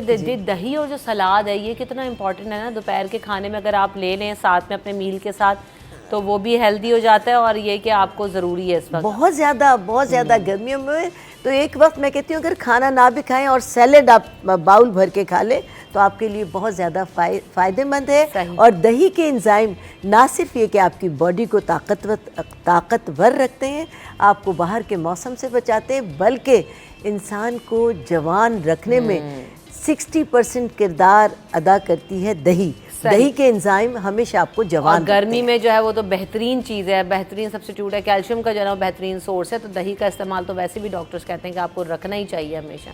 हम यहाँ पे ब्रेक ले लेते हैं, ब्रेक के बाद वापस आते हैं।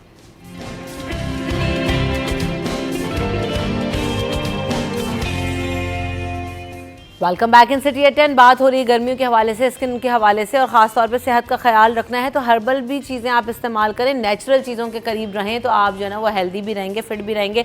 सत्तू का आपने आपस जिक्र किया था, सत्तू के फ़वाइद क्या? हमने सुना तो है ठंडा रखता है, बहुत अच्छा इस्तेमाल करना चाहिए। जनाब, सत्तू जो है वो जौ के आटे से बनता है।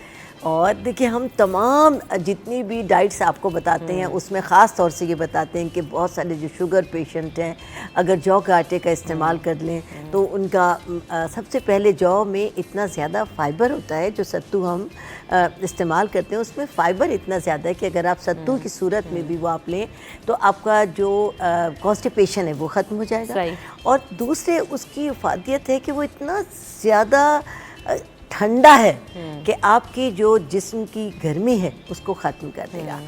और आपको फाइबर की वजह से आपका सिस्टम सही हो जाएगा और बॉडी वाइज आपकी स्किन को आप बिल्कुल कूल कर देगा। और उसके अंदर ताकत बहुत ज़्यादा है, गर्मी को मारने की सलाहियत हद से ज़्यादा है। सत्तू का इस्तेमाल अगर गर्मी में किया जाए तो आपको वीकनेस नहीं होगी, आपकी जो खून की हिद्दत है उसमें कमी आएगी और आप पूरे वक्त इनर्जेटिक रहेंगे। और कुदरत ने उसमें एक तो लज्जत बहुत ज़्यादा रखी है और ग़िज़ाइयत बहुत ज़्यादा रखी है। सत्तू का इस्तेमाल आप बहुत ज़्यादा करें। सत्तू ये कि जो जौ का आटा है उसकी भुनी हुई शक्ल है तो उसको भुना जाता है और कच्चा जो यानी आटे की सूरत में खाते हैं वो हम लोग हर वक्त आपको बताते हैं कि जौ का आटा खाएं, जौ का आटा खाएं। वो आपके लिए वैसे भी बहुत, यानी रोटी भी आप उसकी खाएं और सत्तू भी आप उसका पिएं, तो बहुत ज़्यादा फ़ायदेमंद है। और अपनी ग़िज़ाओं में आजकल के मौसम में सबसे ज़्यादा कच्ची लस्सी एक दूध की बनती है और एक दही की। उसका तरीका ये है कि जो कच्ची लस्सी दूध की है वो तो जिन बच्चियों को एक्नी बहुत ज़्यादा होती है, या जिनको बहुत ज़्यादा जिगर में जिन लोगों को गर्मी का प्रॉब्लम है, तो वो सुबह नहा मुँह 1 गिलास पानी में 2 टेबल स्पून जो कच्चा दूध है वो डालकर पिएंगे। और कच्चा दूध आजकल हर चीज़ में आपको ये है कि हर आदमी ये इशू उठाता है कच्चा कैसे का, वो तो ख़राब है, उसको तो जब तक बॉयल नहीं देंगे, ठीक है आप उसको बॉयल करें। और 2 टेबल स्पून चावल खाने वाले 2 चम्मच एक पूरे भरे हुए ग्लास में डालेंगे और इसको पी लेंगे, तो ये कच्ची लस्सी होगी। और दही की जो कच्ची लस्सी आप बनाते हैं वो इस तरह बनाते हैं कि आधा जग पानी का लिया और उसमें 1 कप से कम, आधा कप या पौन कप आप उसमें दही डालेंगे। यानी हमारे यहाँ तो कॉन्सेप्ट ये ना कि दही को जब हम लस्सी पीते हैं तो फुल ऑफ दही होती है उसके अंदर, वो बहुत हैवी हो जाती है, आपको हज़म करने में भी बहुत ज़्यादा एफ़र्ट्स करनी पड़ती हैं। और अमूमन जो लोग लस्सी पीते हैं वो रात का खाना नहीं खाते, अपने आप को बहुत हैवी महसूस करते हैं। लेकिन कच्ची लस्सी आपको हल्का रखने के लिए, आपको एक्टिव रखने के लिए, आपको कूल रखने के लिए, आपको फ्रेश रखने के लिए कि आधा जग पानी लिया, उसमें 1 कप से कम आपने दही डाला और एक चुटकी भर नमक डाला और आपने उसको ब्लेंड करके लस्सी बना ली। घर का हर फर्द पिए, बाहर से आने के बाद पिए, तो आप ये यकीन करें कि बहुत ज़्यादा फ़ायदा होगा। और सबसे बड़ी बात है, बाहर से आने के बाद मैं बार बार कहती हूँ कि आप ना करें। अक्सर लोग सवाल करते हैं क्यों बाहर से आते हुए तो गर्मी लगती है, और एक्चुअली हमारी बॉडी अंदर से इतनी हीटअप हो रही है। थोड़ा वेट करें उसके बाद आप करें। कॉलर है हमारे साथ, उनको शामिल करते हैं। अस्सलाम वालेकुम। वालेकुम सलाम, रमशा कैसी हैं? अल्हम्दुलिल्लाह। यहाया आप बताइए आप कैसे हैं? अल्लाह जिसको आप अपनी ख्याल रखिए, करिए अपने आप का। आपको बहुत, मेरी तो वाटर बॉटल हमेशा साथ होती है और अक्सर शो में मैं पीते हुए आप लोगों को दिखती भी हूँ कि मुझसे बगैर पानी के तो भाई मेरा सर्वाइवल ही बहुत जरूरी थी। आपकी कमी तो शो अच्छा चलेगा ना। अच्छा, दानी आपा को बहुत सलाम हो। हमारी हर दिन अजीज दानी आपा हैं और हमें बहुत अच्छी नुस्खे भी देती है और बड़ा समझाती भी बहुत अच्छा है माशाल्लाह। रानी आपा से मेरे 2 सवाल है। एक सवाल ये है कि देखिए रानी आपा, कैरी का जो शरबत होता है हमारे यहाँ रिवायती आपा बहुत से बनाया जाता है। एक तो कैरी का शरबत के फवाइद क्या है और किस तरह बनाना चाहिए कैरी का शरबत, एक तो ये सवाल है। दूसरा सवाल है कि आलू बुखारी का जो शरबत बनता है वो मैंने कभी पिया नहीं, लेकिन अक्सर बाजारों में मिलता है, कहते हैं गर्मी का तोड़ है, तो वाकई गर्मी का तोड़ है, उसको बनाया कैसे जाता है, ये मुझे बताइए। बहुत शुक्रिया आया आपने कॉल किया और दोनों शरबतों के नाम ऐसे ले लिए कि अब दिल चाह रहा है कि दोनों में से कोई एक अवेलेबल हो। बहुत ही अच्छा याया ने सवाल किया। हम लोग आम पर तो बेहद बात करते हैं, आम की लज्जत पर, आम के फ़ायदों पर, लेकिन कैरी की तरफ नहीं जाते। कैरी जो कुदरत का दिया हुआ अनमोल तोहफा है। ठीक। और कैरी यानी आम की कच्ची शक्ल है, जब वो हरी शक्ल होती है उसकी, वो कैरी है। आप ये यकीन करें कि उफादियत से भरा हुआ ये फल। सबसे पहले हम बात करेंगे कैरी के छिलके की। सही। आपने सबसे पहले, मैं शरबत बनाना भी आपको बताऊंगी और उसके फ़वाइद भी बताऊंगी। सबसे पहले आपने साबुत कैरी ली, 2 तरीके से उसका शरबत बनता है, लेकिन हम यहाँ से छिलके से बात करते हैं। सही। छिलके से सबसे पहले कैरी के छिलके को उतार लीजिए, उसको ज़ाया ना करें, उसको सुखा लीजिए धूप में डालकर। बिल्कुल बारीक छिलका उतारें और धूप में रख दीजिए सूखने के लिए। जब वो बिल्कुल सूख जाए, बिल्कुल सूख जाए, तो आप उसका पाउडर बना लीजिए और इसके अंदर हल्का सा नमक या हल्की सी फिटकरी डालकर अगर ये मंजन बनाकर इस्तेमाल किया जाए। अच्छा। लेकिन 1-1 पिंच कीजिएगा, ज़्यादा नहीं। ये पूरा आपने कैरी के छिलकों का सुखाने के बाद बिल्कुल ड्राई हो जाएंगे, सूख जाएंगे, इसका पाउडर बनाइए। ये हिलते हुए दांतों को रोक देगा। अच्छा। आपके जिन लोगों की गाम्स यानी मसूड़े कमज़ोर हो गए हैं, उनमें पस आने लगी है, उनमें से ब्लड बहता है, वो वीक हो गए हैं, काले पड़ गए हैं, दांत हिल रहे हैं, उन सब के लिए आप इसको इस्तेमाल करें। कैरी के शरबत की रेसिपी भी वेरी क्विकली बताइएगा, लेकिन कॉलर उनका सवाल भी ऐड करते हैं। अस्सलाम वालेकुम। कैसी है बेटा? अल्हम्दुलिल्लाह जी। बात कर रही हूँ। जी, मैंने पहचाना। फरमाइए क्या पूछना है आपने मिसेस महमूद? बड़ा प्यारा प्रोग्राम कर रहा है। मैं देख से कर रही हूँ, हर आदमी कॉल करता है, टेलीफोन बिजी हो जाते हैं। मैं रानी आपा को मेरा सलाम करो, रानी आपा से मेरी बेटा बात भी करवा दो। जी सुन रही हैं आप, बोलिए। वालेकुम अस्सलाम, बोलिए। हाँ रानी आपा, मैं मिसेज महमूद बात कर रही हूँ। मैं आपके पास आना भी चाह रही थी। मैंने आपसे टाइमिंग पूछे थे जिससे प्रोग्राम में, जैसे कि रानी आपा मेरे साथ जो मसला ये, मैं सुबह उठती हूँ ना, मुझे अजीब सी तबीयत हो रही होती है, वैसे परेशान नहीं होता, मजा नहीं आता, रात को भी नींद डिस्टर्ब होती है। खाने पीने में मेरी बहुत एहतियात है और मेरी उम्र रानी आपा 70 साल है, तो मैं ठंडा खट्टी चीजें ये नहीं यूज करती, चाहे सर्दी हो चाहे गर्मी, मैं एहतियात करती हूँ अपने एज के लिहाज से खाने पीने का। मेरी प्यारी बहन इसके बारे में बताएं और मैं इंशाल्लाह आपके क्लिनिक से लाजमी आऊंगी और मुझे टाइम भी बताएं अपना। सही, बहुत शुक्रिया मिसेस महमूद, आपने कॉल किया। मिसेस महमूद ने पहले भी ये सवाल किया था और उनका ये मसला अभी तक हल नहीं हुआ है। जी, मैं आपको बताती हूँ मिसेस महमूद, आपकी वजह ये है कि आप टेंशन का शिकार हैं और आपको रात को नींद नहीं आती। जिन लोगों को रात को नींद नहीं आती, रात ऐसी टेंशन में गुजरती है, तो सुबह वो कभी फ्रेश नहीं उठते, उनका दिल भारी होता है और हर वक्त ये फील होता है सुबह उठकर जैसे उनको वॉमिटिंग होने वाली है और किसी चीज़ की तरफ उनकी तबीयत माइल नहीं होती। अपनी नींद को बेहतर करने के लिए सबसे पहले मैं आपको कहूँगी, आपने कहा कि आपकी उम्र 70 साल है, कोई ऐसी उम्र नहीं है, अपने आप को आप जवान रखिए, एक्टिव रखिए। रात को 7 बजे रात का खाना खा लीजिए और उसके बाद आप ज़्यादा वॉक नहीं कर सकती तो 15 से 20 मिनट, आधे घंटे की वॉक ज़रूर कीजिए, ज़रूर कीजिए, ज़रूर कीजिए। ये आपकी लाइफ के लिए बेहतरीन है।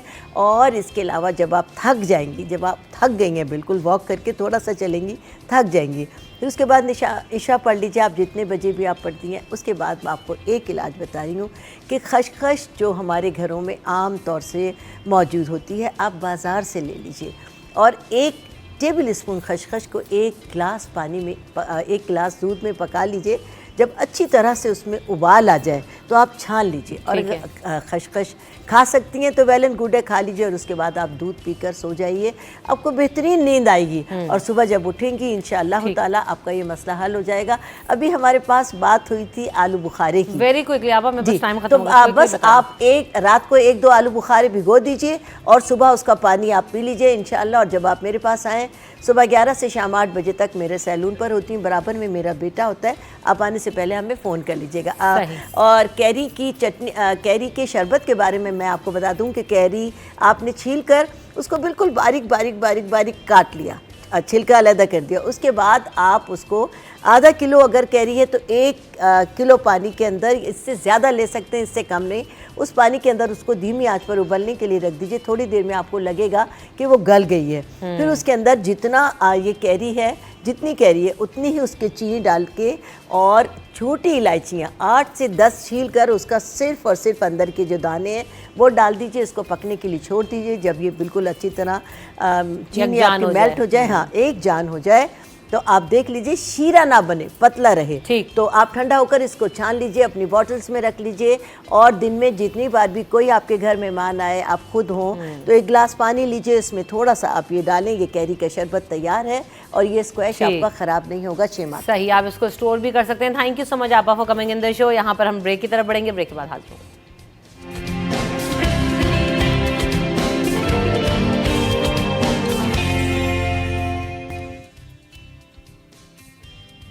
माँ मेरी माँ, प्यारी माँ, मम्मी माँ हो माँ, मेरी माँ, प्यारी माँ, मम्मी माँ। हाथों की लकीरें बदल जाएंगी, गम की जंजीरें पिघल जाएंगी, हो खुदा पे भी असर, तू दुआओं का है घर। मेरी माँ हो माँ, प्यारी माँ, मम्मी माँ हो माँ। Very nice. तो हम जैसे कि अभी अनीस ने आगाज़ कर ही दिया है और माहौल भी बना दिया, हम सब बात करेंगे आज के शो में। मंडे को मदर्स डे है और कल आपसे मुलाकात होगी नहीं, तो हम सब ने कहा कि मदर्स डे हम यहाँ पर उसके हवाले से ज़रूर बात होगी, हम उसको सेलिब्रेट भी करेंगे। तो अनीस अब्बास की जो है खूबसूरत आवाज़ में हमने बिल्डअप तो कर ही दिया है मदर्स डे को। Welcome to the show Anees, कैसे हैं आप? अस्सलाम वालेकुम। शुक्रिया, मैं बिल्कुल ठीक ठाक, आप लोग बहुत अच्छे हैं, मुझे बड़ा अच्छा लगा आप लोगों के दरमियान आकर और इतने अच्छे ओकेजन के लिए आपने बुलवाया। तो नहीं, ज़रूर कीप कमिंग, हम आपको बुलाते रहेंगे। और साथ साथ मेरे साथ कुछ और भी ख़वातीन मौजूद हैं, उनका तारुफ भी आपसे करवाती हूँ। ज़ैनब सफदर मेरे साथ मौजूद हैं, ज़ैनब खुद भी माँ हैं और साथ साथ एक रिस्पॉन्सिबल माँ हैं। माएँ तो खैर सारी ही रिस्पॉन्सिबल होती हैं towards their children, towards their family, commitments fulfil करती हैं हमारे माशरे में। तो अल्हम्दुलिल्लाह हम देखते हैं कि तमाम माओं का एक बहुत अच्छा और एक अहम किरदार है हम सबकी ज़िंदगियों के अंदर। तो आज एक ऐसी ही माँ मौजूद हैं जो कि इंडिपेंडेंट भी हैं, अपने बच्चों के लिए भी काम कर रही हैं, उनको आगे बढ़ा रही हैं। किस तरह से उनकी लाइफ लॉन्ग जर्नी, उस हवाले से भी बात होगी। Welcome to the show Zainab Safdar. और बाइक राइडर क्लब से भी जो है वो ताल्लुक़ रखती हैं। तो अब ख़वातीन को चूँकि हम देख रहे हैं ना हर मैदान में आगे, तो इस वक्त जो ख़वातीन बाइक राइडर्स हैं उनका बड़ा चर्चा है और बहुत ज़्यादा कॉमन भी होता जा रहा है। और एक अच्छी चीज़ भी है कि ख़वातीन को हम इंडिपेंडेंट इस फील्ड में होते हुए भी देख रहे हैं। तो आपको भी खुश आमदीद कहती हूँ ज़ैनब। अस्सलाम वालेकुम, कैसी हैं आप? अल्हम्दुलिल्लाह, आप कैसी हैं? अल्हम्दुलिल्लाह बिल्कुल ठीक ठाक। साथ साथ सैयदा महक शकील भी हमारे साथ मौजूद हैं। जैसे मैंने बाइक राइडर क्लब का जिक्र किया, वो वहाँ पर इंस्ट्रक्टर भी हैं, ख़ुद भी बाइक चलाती हैं और आने वाली लड़कियों को, ख़वातीन को जो कि ख़ुद मुख्तार होना चाहती हैं, किसी भी तरह से उनको सपोर्ट करती हैं। वेलकम टू द शो, कैसी हैं आप? जी मैं ठीक हूँ, आप सुनाएं कैसे? अल्हम्दुलिल्लाह बिल्कुल ठीक ठाक।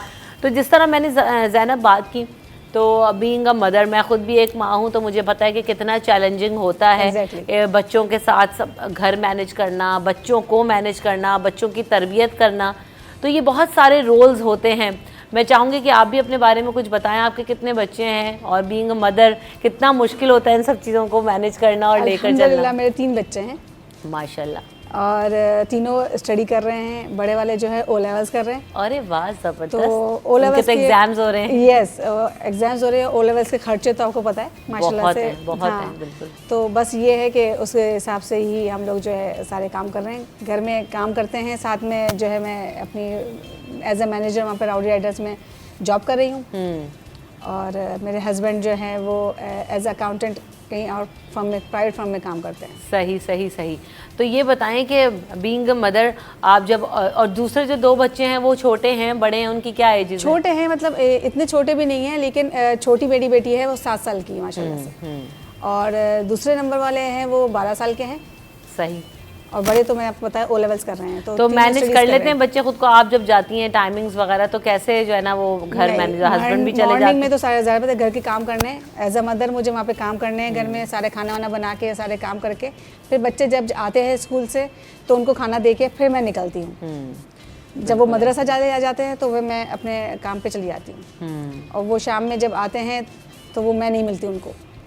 ज़ाहिर मुश्किल होता है मेरे लिए। मैं जब वहाँ से पहुँचती हूँ तो बच्चे खैर वो ऑलमोस्ट सारे काम अपने सरंजाम दे के सो रहे होते हैं। शाम में नैप जो होता है ना उनका, ऐसा होता है कि अम्मा तो है नहीं, तो वो जो बड़े बच्चे हैं वो ट्यूशन चले जाते हैं, छोटी जो है ना वो अकेले सो जाती है मेरी। अच्छा, शाम में यानी रात में जल्दी सो जाती? नहीं, मतलब नैप के बिहाव से कि अब ज़्यादा सुबह से जो मॉर्निंग से जब बच्चे जागते हैं 6 बजे से बच्चों को जगाया हुआ है, स्कूल जा रहे हैं, मदरसा जा रहे हैं, और जब वापसी आ रहे तो अम्मा नहीं मिल रही। ये कितना तो वो एक छोटी जो ना मेरी वो थोड़ी सी मैं कह छोटी है वो, और दो भाई चले जाते हैं ट्यूशन चले जाते हैं, तो वो अकेले क्या करे। तो थोड़ी देर टीवी देखते देखते उनकी नींद आ जाती है। जब मैं जा रही हूँ तो वो उसको उठाती हूँ मैं, बेटा कि चलो उठो, होमवर्क करना है और बाकी बच्चों को पढ़ाना है। अच्छा, ये जो मदर गिल्ड का शायद आपने टर्म सुना हो, कि हम कहते हैं ना कि जो भी मैंने जिन ख़वातीन को काम करते हुए देखा है ना, वो अंदर ही अंदर के, मैं खुद माँ हूँ, काम करती हूँ, एक अरसे से काम कर रही हूँ, मेरा बेबी बहुत छोटा है, आप सब शायद अभी मेकअप में मिलकर भी आए उससे। तो अब होता एक मदर गिल्ट होता है कि यार ये पता नहीं जो है ना मैं सही कर पा रही हूँ या नहीं कर पा रही, ये हो रहा है, कहीं बच्चे सफ़र तो नहीं कर रहे, बड़े वाले को तो कुछ, तो आप उससे डबल एफर्ट डाल के उन बच्चों के साथ जो है ना वो टाइम लगाते हैं, लेकिन स्टिल एक मदर गिल्ट आपका वहीं का वहीं रहता है कि यार वो बच्ची मेरी अकेले सोई होगी, मैं उसको अगर ऐसा कर देती, लेकिन आपकी रिस्पॉन्सिबिलिटी भी आपको शेयर करनी है, तो उसको कैसे आप कोप अप करती हैं?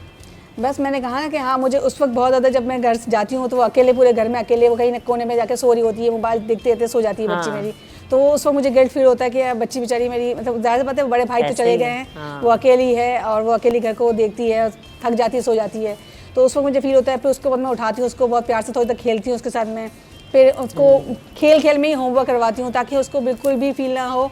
और समटाइम ऐसा होता है कि जैसे होमवर्क नहीं है, लेजर टाइम है, सैटरडे संडेज होते हैं, तो मैं अपने साथ रुकती हूँ फिर उनको। समटाइम ऐसा होता है कि मैं अपने साथ ग्राउंड लेके जाती हूँ उनको, और सैटरडे संडे में ऐसा होता है कि वहाँ पे वो साइकिल चलाती है, तो थोड़ा सा उनको ऐसा लगता है कि हाँ अम्मा साथ है मेरे।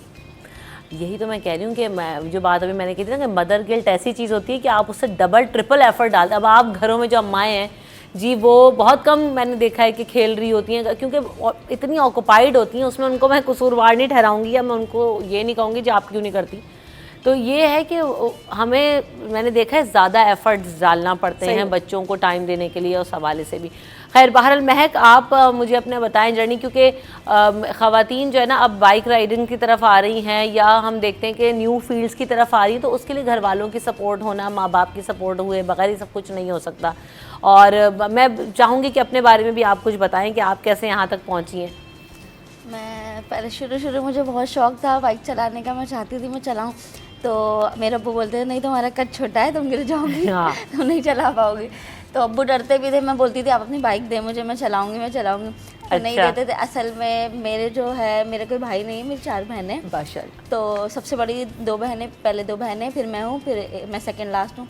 सबसे छोटी बहन है मेरी, तो इसको स्कूल लाना ले जाना मेरी जिम्मेदारी है। अरे वाह। और कोई अगर बाहर का कोई काम है सारा तो वो मेरी जिम्मेदारी है। और अगर हम जैसे अभी रमज़ान गुजरे तो मार्केट अम्मी को ले जाना लाना ले जाना वो भी मेरी जिम्मेदारी, क्योंकि मेरे अब्बू पहले तो जाते थे, लेकिन अब जब से मैंने फिर बाइक ली तो फिर मेरा अब्बू बिल्कुल ही अब रिग्रेट होता होगा कि यार अब ये तो सारी रिस्पॉन्सिबिलिटी मेरे कंधे पे आ गया। ऐसा तो नहीं? मैं कभी कभार बोल जाती हूँ, मैं बोलती हूँ अब्बू मैं नहीं जा रही आज मुझे मत बोलिएगा आप, कोई भी बात होती है। लेकिन ये है कि अब्बू मुझे अपना बेटा ही समझते हैं। एक कॉल करते हैं मुझे, बोलते हैं ये लिया वो लिया वो लिया। अब मैं ग्राउंड में भी होती हूँ जो बाइक सिखाती हूँ, तो ये मैडम हमारे साथ होती है, तो ये भी अक्सर देख रही होती है कि मेरे अब्बू की कॉल आती है तो वो यही सवाल करते हैं कि ये लिया ना वो लिया। अच्छा, अब्बू ने तो मुखालफत की, अम्मी का क्या रोल था ये सारे डिसीजन में? मेरी अम्मी बिल्कुल भी नहीं चाहती थी कि मैं बाइक सीखूं। अब जा रही है मार्केट साथ अब तुम नहीं लेके जाए, अब कहा करो मैं आपको मार्केट नहीं छोड़ूंगी। अच्छा, फिर कैसे मनाया? तो बहुत मुश्किलों से, क्योंकि मेरे अब्बू ज़्यादा मुझसे प्यार करते थे और वो मैंने ज़िद बहुत की थी कि मुझे लेनी है bike.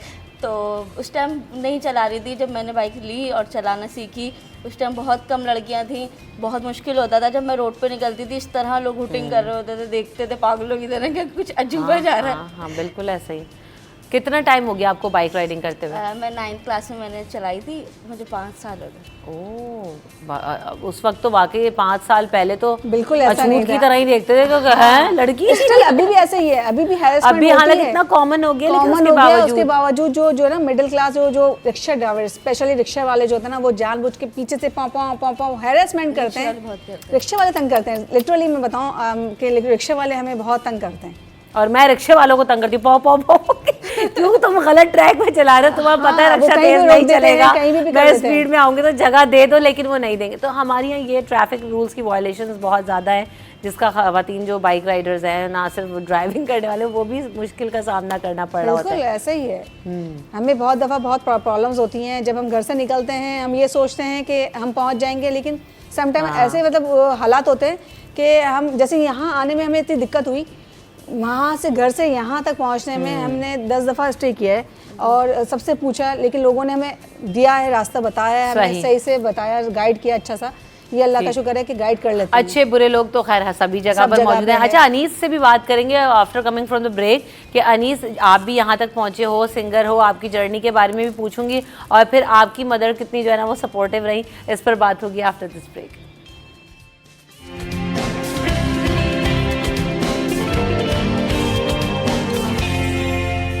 Welcome back in city at 10। बात हो रही है माओ के हवाले से और ख़वातीन भी आज हमारे साथ मौजूद हैं, अनीस भी मौजूद हैं। तो अनीस, आप सिंगिंग का शौक़ रखते थे, किसने प्रमोट किया, रखते हैं, थे कहाँ भाई तो ये बताएं कि आपको कौन ज़्यादा सपोर्ट करता था और अम्मी का आपकी ज़िंदगी में क्या किरदार?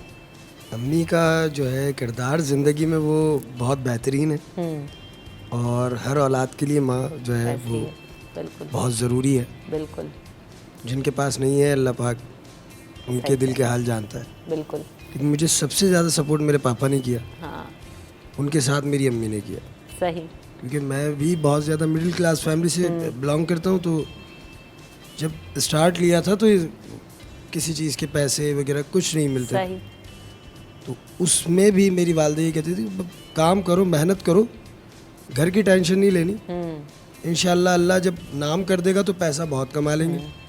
तो अल्लाह का शुक्र है कि वालदा की दुआएं हैं, पापा की मेहनत है जो आज इस मकाम पर हैं। और जितनी भी उनके लिए दुआ करें, उनका एहतराम करें, उनकी खिदमत करें, तो ये हमारी तरफ से तो कम ही होगा उनके लिए, क्योंकि उन्होंने इस दुनिया में लाकर जो हम पर एहसान किया था। अच्छा, दुनिया में लाने वाली बात जो है ना, जैसा अनीस कह रहे हैं, इसका आपको एहसास तब तक नहीं होता जब तक आप उस मतलब आप अनीस ने तो बहुत आराम से बात कह दी, लेकिन मैं अपनी ज़िंदगी में मैंने इस चीज़ को देखा है, एक्सपेरिमेंट किया कि अम्माओं को ना हम फॉर ग्रांटेड ले रहे होते हैं, जी अम्मा है, सही है, ठीक है, अम्मी से तो सब चीज़ें चल जाती हैं। लेकिन होता क्या है, जब द मोमेंट आप मदर बनते हो तो आपको अंदाज़ा होता है कि यार ये जो माँ का एक रुतबा है, माँ की जो फीलिंग है अपने बच्चे की तरफ, वो कितनी डिफरेंट होती है। और फिर आपको अपनी अम्मी की जो है ना वो सारी कदर आ जाती है उसी दिन कि जो है एक माँ जो है वो अपने बच्चे को किस तरह से बड़ा करती है, किस तरह से उससे मोहब्बत करती है, वो क्या जज्बात होते हैं।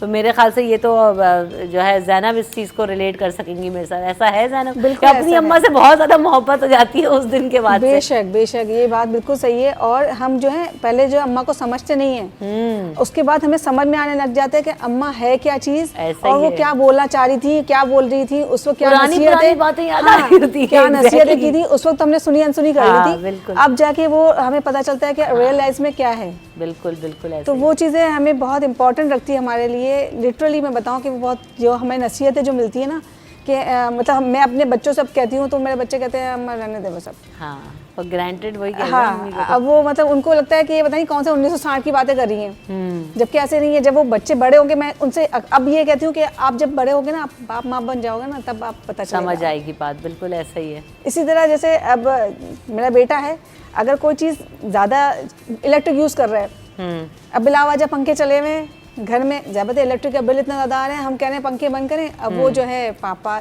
जो भी कमाते तो वही है ना, अब वो इलेक्ट्रिक का बिल आ रहा है, हम कहते हैं यार क्या हो गया उसमें। सही। तो वो जो है उनको ऐसा फील नहीं होता। हम कहते हैं बेटा आप कमाने जाओगे ना, जब आपको पता चलेगा कि इसकी कदर क्या है। बिल्कुल ऐसा ही है।